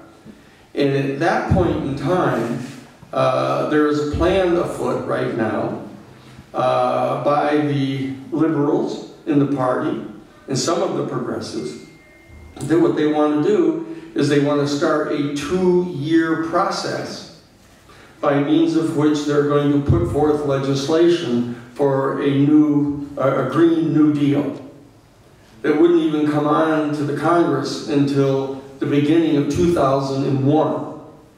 So they're asking for a 2-year hiatus in 2021. January 2021, when the new Congress elected in 2020 comes into office. That's what they're talking about doing, even though they have a full majority in the House of Representatives right now. So that whole plan of waiting 2 more years, leaving Trump in power, leaving all of his people in power, and putting off the impeachment, and putting off the Green New Deal for 2 full years in the face of pleas like this from the children is not acceptable. The fact of the matter is that the Democratic Party, through the pushing of the Progressive Caucus in the House of Representatives, needs to pass the Green New Deal now, in 2019.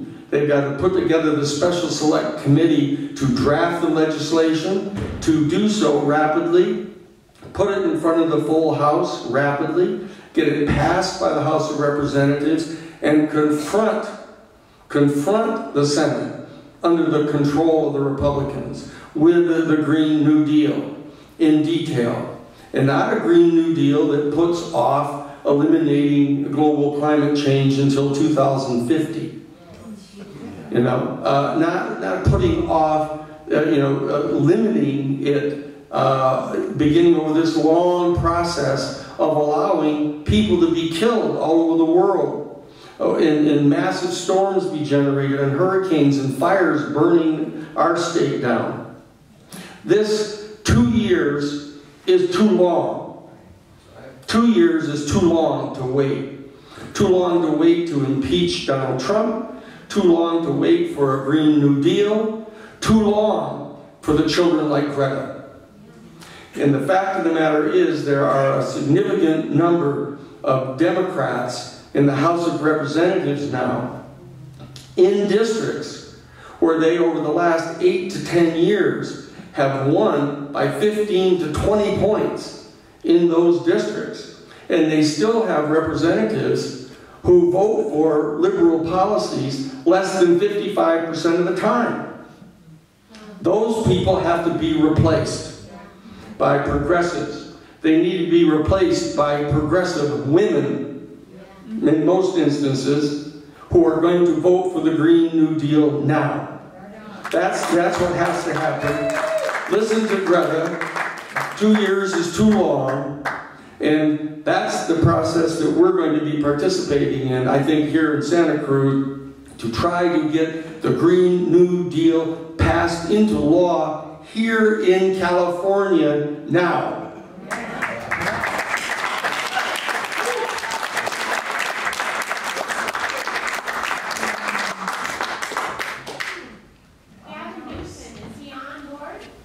That's what we have to do first. He is being inaugurated on January 7th in Sacramento. We need a lot of people in Sacramento that day.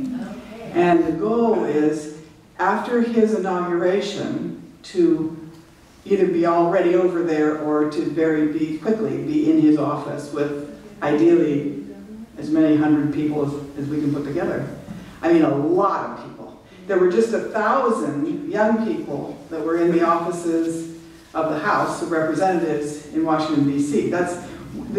We are going to have to mobilize and put our bodies into these places where they can see them and make demands. We have to do this now, because we can't keep relying and thinking, oh, the leaders are going to do it, they're going to do it. They haven't done it, and we could do it. And particularly in California, because we already have so many policies that are developed on climate. So we know what the policies are that would go into a New Deal. We just have to do it. And Newsom had a big editorial laying out all the environmental things he wants to accomplish. So we're lucky. I mean, we could actually get this thing done in 2019 and then lead for the country and the rest of the world. Yes, it's done, it's working, here it is, but it isn't going to happen unless we all make it happen. But we have a chance of winning here. We can do this, right? So the first thing is we're inviting everyone to join us on January 7th.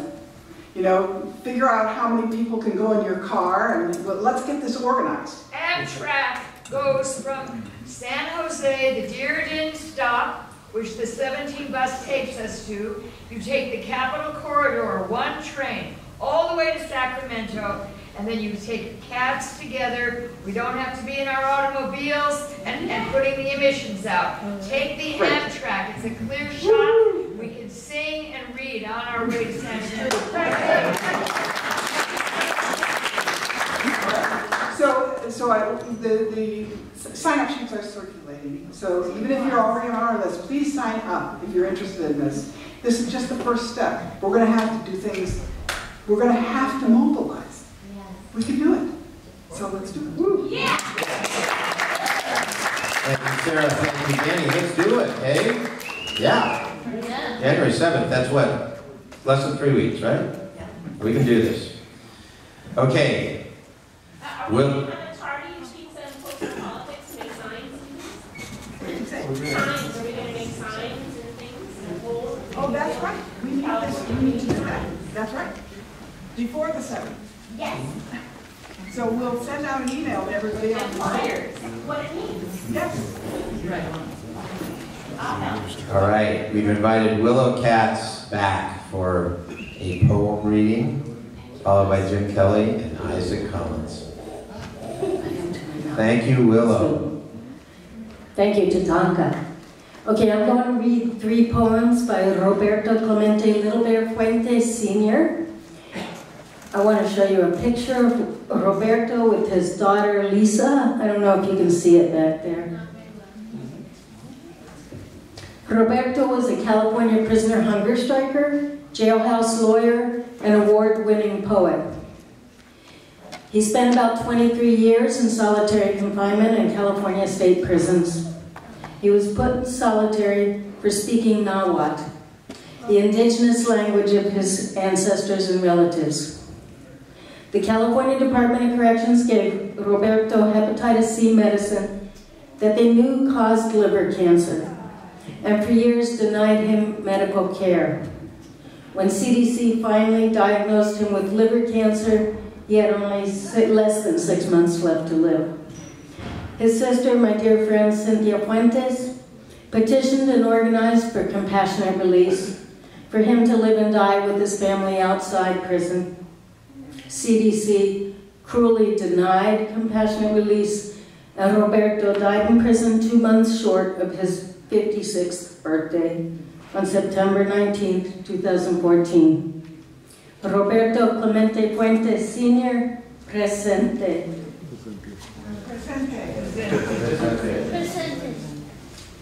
Stars. When I was a child, I used to look up at the night and try to count the number of stars it held. I would sit or lie on the grass endlessly, without rush, as numbers slowly clicked by in my mind. It was me and the universe alone, as the world around me had melted away. I had been told that wishes would come true if made upon the first star a person saw. I never tried it. I was too afraid that if I made that wish, the star would disappear like a blown-out birthday candle. So I contented myself with admiring each, as if they were individual pearls in my own personal treasure chest. In my simple mind, I wondered how those stars hung in the sky, never falling. I reasoned that they must have been secured to heaven with threads spun by the hand of angels. And so it was, I had solved the mystery of the universe regarding these beacons of paradise God had surrounded us with, so that we might know that we were in her loving thoughts. I would easily go to sleep unafraid.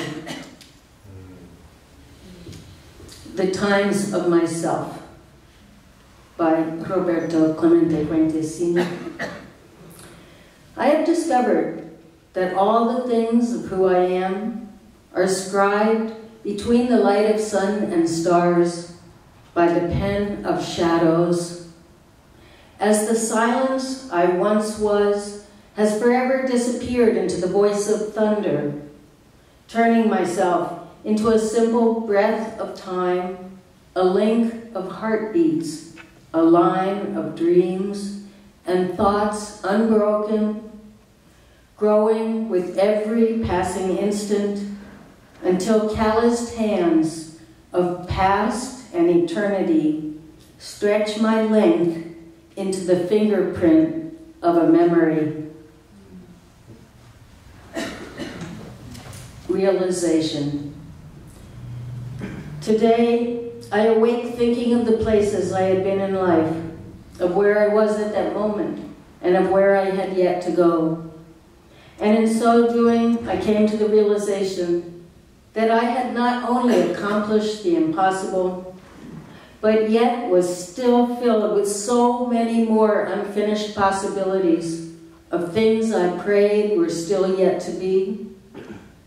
As although I certainly am not the world in its entirety, I am surely a substantial part of it, as I am one whose touch helps nudge it in the direction the greater hearts of the planet desire. And so it is I must not anchor myself to the ground, but must grow like a star, move like the wind, and continue dreaming like a rainbow, ushering in the morning's first ray of light. Roberto Clemente Fuentes Sr. presente. Thank you, Willow. I first heard Jimmy Kelly sing at Ruth Hunter's memorial service and was struck by his heart and his love of music. And when I asked him what he was going to do when at the living room, he'll probably tell you, but to my delight, he said, I want to do a medley on Phil Oakes, one of my favorite songwriter poets. Well, the reason is because on this day, Phil Oakes, who I think was one of the most inspiring voices of the 60s, if not the most inspiring voice for me, was born. So this is, maybe we should sing, Happy birthday to you, happy birthday to you, happy birthday, dear Phil, happy birthday to you. And many more. So I'm going to do a little medley, so that 5 minutes.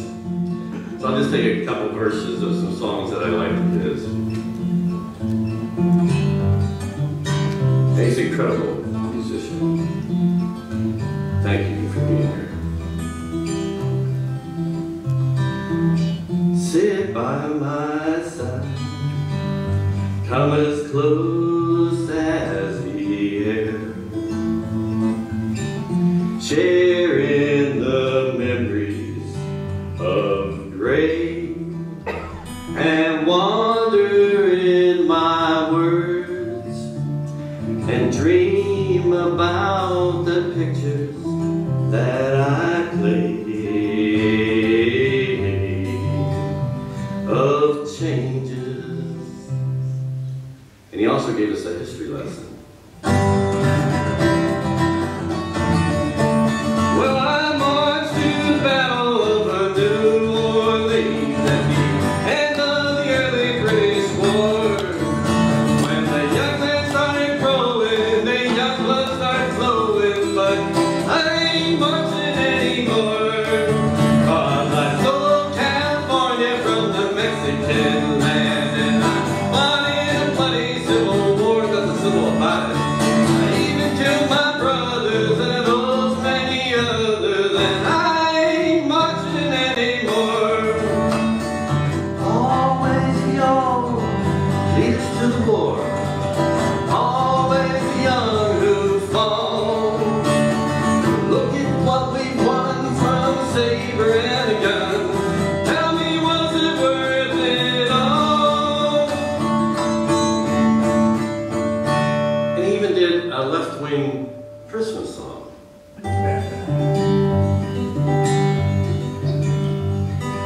Christmas shoppers shopping on a neon city street.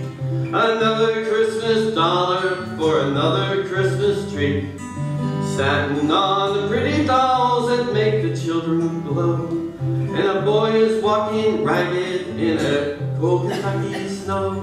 But they don't have Christmas in Kentucky.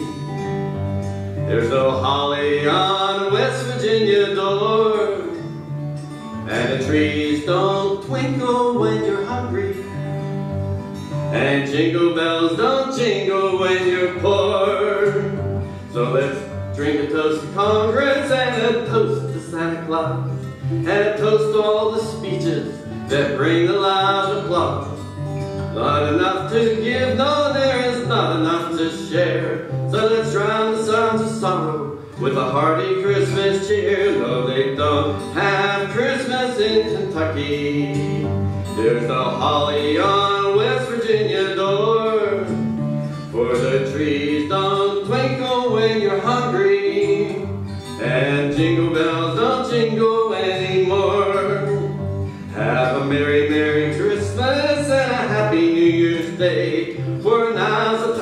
plenty, and there's plenty here to stay. If Christ is spending Christmas, I knew that you would find that he'd be spending Christmas with a homeless friend of mine. And you don't have Christmas in Santa Cruz. There's no holly on a tent city door, and the trees don't twinkle when you're hungry, and jingle bells don't jingle when you're poor.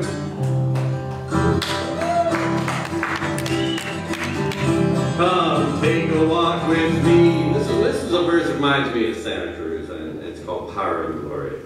Come take a walk with me through this green and growing land. Walk through the meadows and the mountains and the sand. Walk through the valleys and the rivers and the plains. Walk through the sun and walk through the rain. And here's to a land full of power and glory. Beauty that words cannot recall. Oh, her power shall rest on the strength of her freedom. Her glory shall rest on us all. On us all. Go Lowe's. Thank you, Jimmy.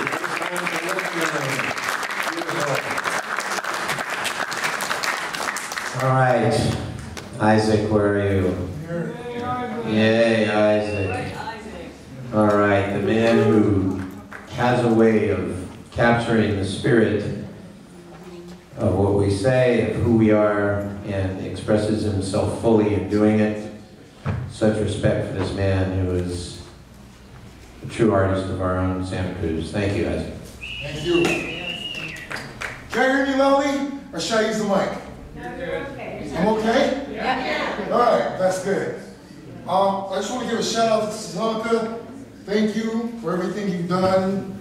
And each and every one of you in the community, thank you for each and every one of you. My name is Isaac Collins. I go by Lyrical Eye. I've been in Santa Cruz for over 13 years doing hip hop and spoken word, and it's been a very, very blessing. Yesterday was a pretty good moment for my career, as meeting Danny Glover, you know what I'm saying, and got to perform here. I get to perform for a lot of people, but that meant a lot. So for this performance, this ain't written. I do this from the heart, but I call it organized stuff. So I want you to take a deep breath. All right, let's go. First of all, this is respect to Simba Kieta, Drew Glover, and every single city council member that didn't get elected. I salute you too. My inspiration has always been following my heart. Curtis taught me that over 13 years ago. You've always believed in me when I needed someone positive in this town to believe in. It doesn't matter how many nights that I had to go through sleeping in my car and dealing with all of this stress to work these jobs that don't pay me enough to survive. So I walked away from all of it to follow my passion. I love this more than anything, then I'm going to do this for the rest of my life. And I don't care what anyone else thinks about me. I'm dedicated to make a change for the community. I've never stopped doing something positive for Santa Cruz. For over 13 years, my heart and soul has been with the people. When people call, I always get up and do something, because I'm never afraid to do something. Even though I have to put myself on a positive balance to keep myself out of the trouble. See, I remember when I came to Santa Cruz, I was 22 years old, with missing teeth, no college degree. I look at myself at 35, college degree, communication, still supporting my community, still out there on the streets every single year supporting my community, still showing love. Sometimes I had to find a way to let all that stuff away from me. Cry for all my ancestors that didn't get a chance to make it this far. Tell them I love them every single year in the holiday seasons. And some of us don't get a chance to go home. I'm inspired by all of you for encouraging me to stay positive in all these years. to walk with the people and do something positive, because that is what the youth need, and I'm a part of that youth. I'm just a positive seed, see? I didn't have to write this down, because it's always been inside of me. I just had to look at myself and realize I'm black, I'm beautiful, I'm an inspiration to Santa Cruz, but I ain't stopping now. We got a progressive city council for the first time. And I can tell you one thing, over 13 years, I never thought that I would actually see 2 black city councilors. I never thought that actually would happen in Santa Cruz. Real talk. I never thought that I actually would see it because, you know, politics in this town is pretty crazy. People talk a lot, but they don't really do a lot. And I hope the people that we elect, they start doing it, because I'll be there supporting them. Being a public speaker and using my gift for what is positive. Tatanka, I love you more than you can ever know, and I thank you for giving me a light, giving me a stage, giving me a way to express myself so I can know that this art that I do is always living. See, I'm giving to you all my talent. Even sometimes I cry because I don't think I'm doing enough to survive. And I realize every single kid that is locked in prison, every single kid that has no father because they're in solitary confinement, I think about them because I've been a part of it. My father was in prison for over 35 years. He's been out of prison for over 6 of those years. And he's still in prison mentally because he's working a job that don't let him see his family. And that's not 100% great. But I tell my father I love him, because he encouraged me. He's always there to inspire me to say, son, you got a talent. Just make sure you get paid for it. Don't let people treat you as you're less than what you are, because if you've been doing this for over 13 years, you're worth everything you do. And that's the reason why I keep myself true.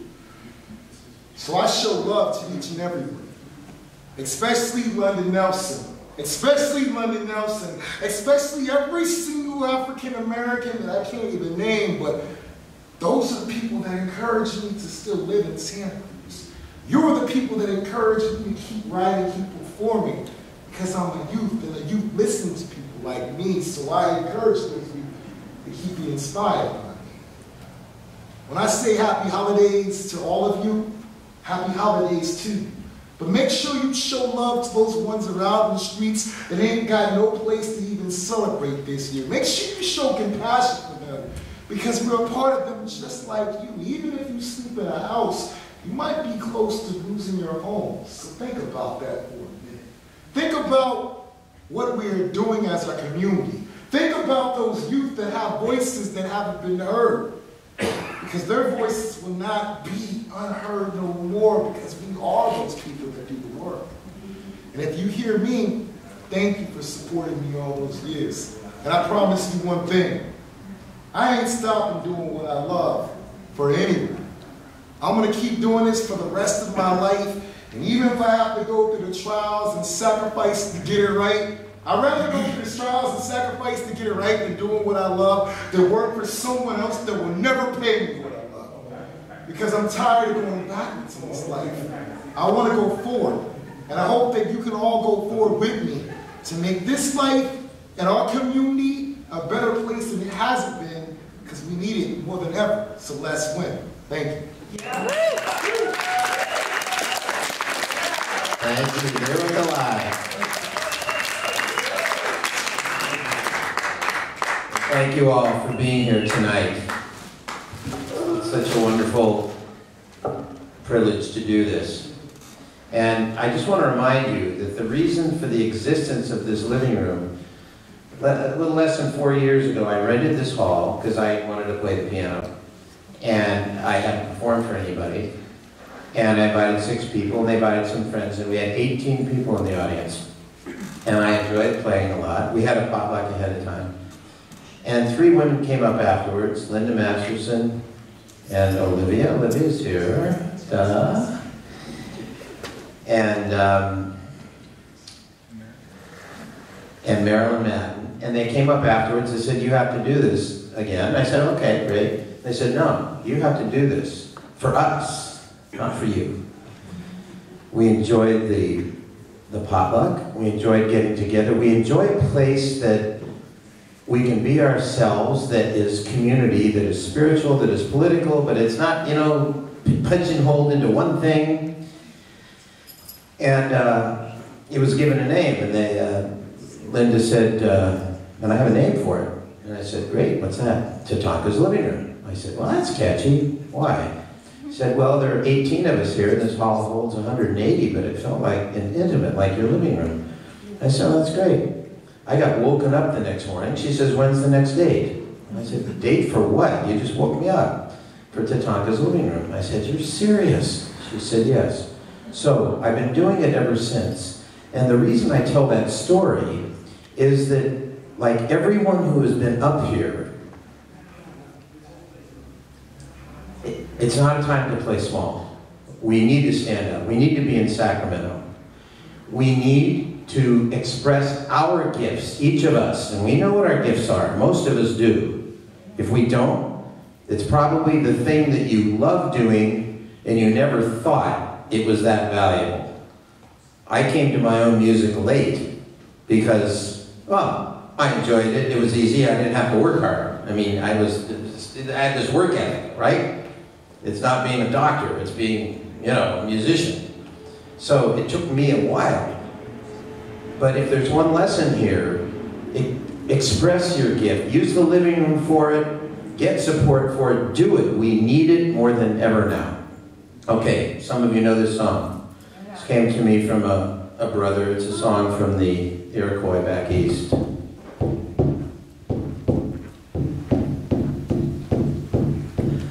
Ah, Taneo, ah, Taneo,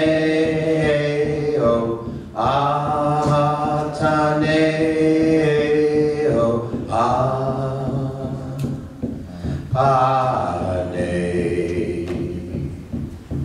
Now the Mother Earth and the Father Sky, reaching, touching one another, helpmates, helpmates ever they.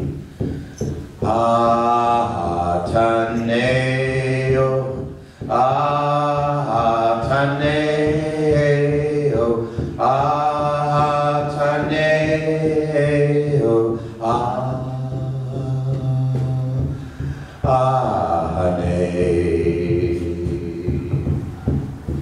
All is beautiful, all is beautiful, all is beautiful indeed in me. Ah, Taneo, ah, Taneo, ah, Taneo,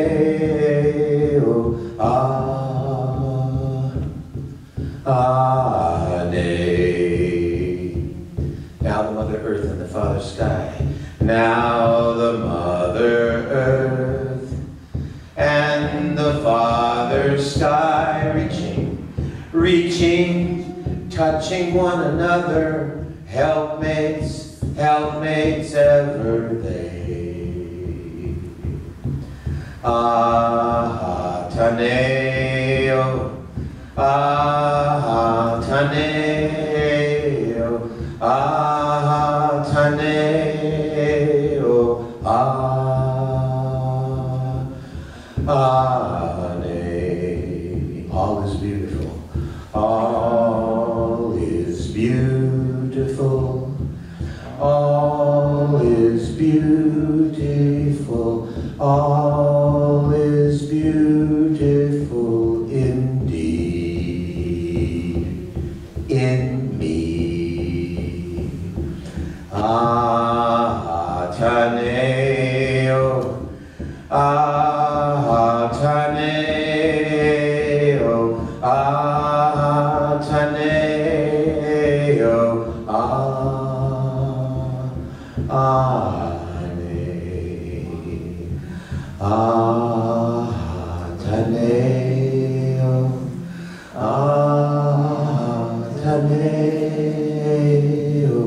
Ataneo,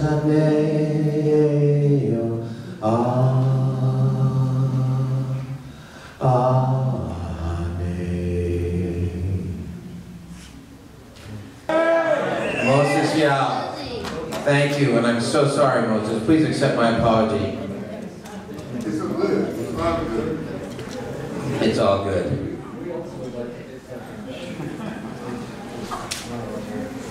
So, please listen. Thank you. I live at a place. Polly, can you? I live at a place, and at a gate stand grandfather and grandmother redwood trees. And each time I walk through that gate, it's like walking through a cathedral. And there are few squirrels. Whenever they see me coming, will start jumping from branch to branch. Then they will stop and talk to me. I carry 2 drums. The place I moved to, my neighbor came to me one morning and he said that it looks like even when you're not home, I hear drums playing. So I would like to give you this drum.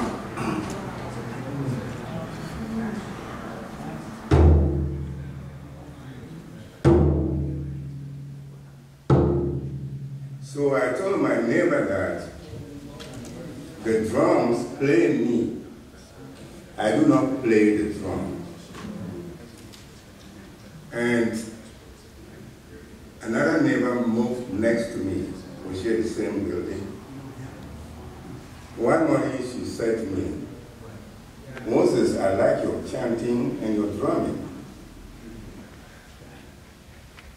She said, I have anxiety, but when I hear your drum, I feel calm. I feel what? And my work now is mental health advocacy, mental health awareness. And with my drumming, I talk about rhythm awareness.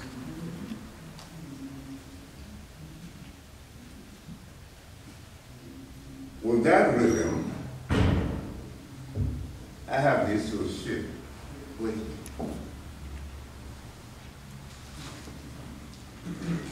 These came from the 2 redwood trees. This grandmother, as you can see, my Native American grandmother, who speaks to me every night.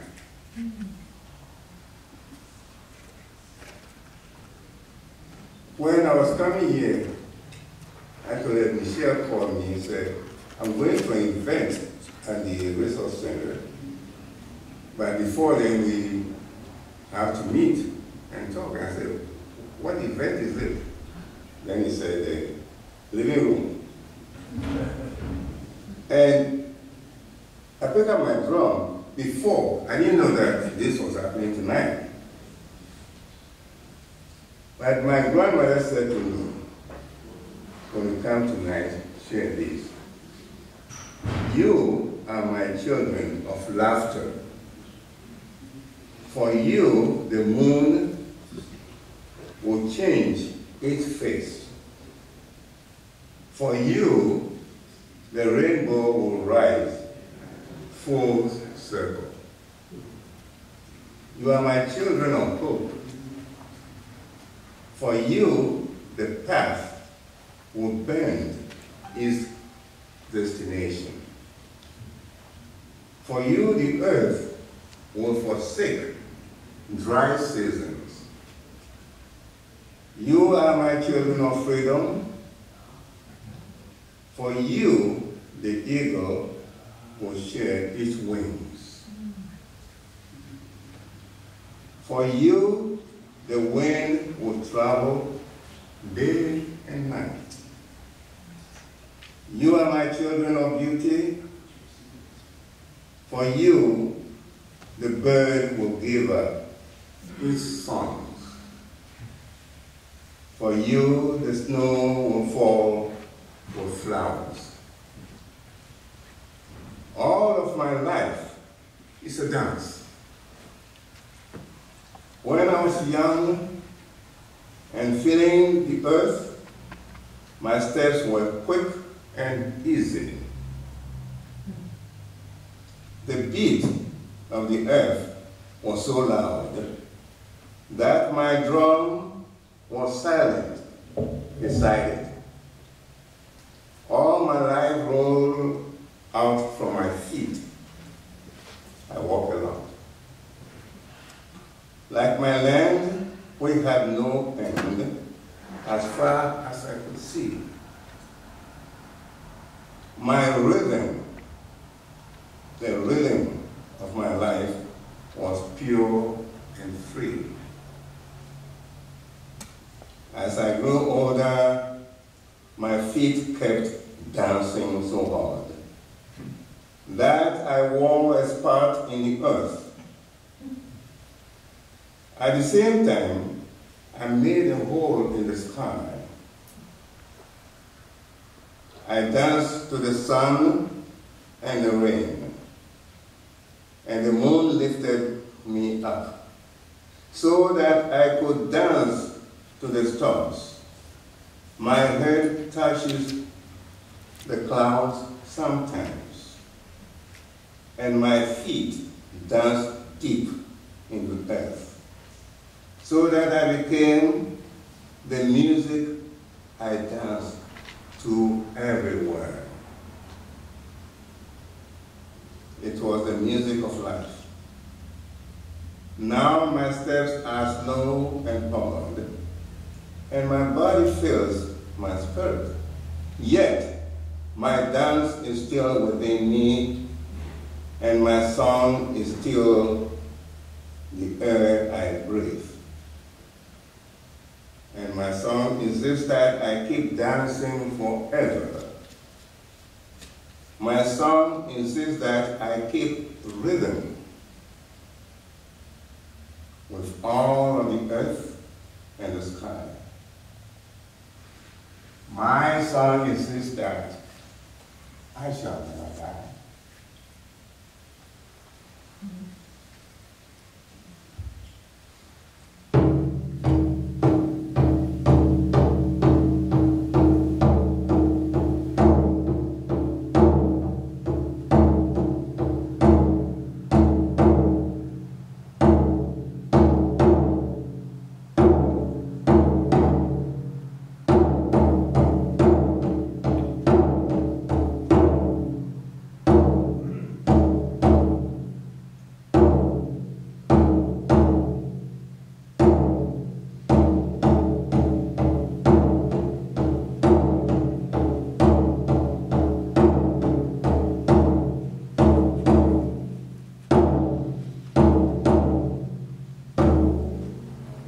My song insists that I shall never die. Thank you.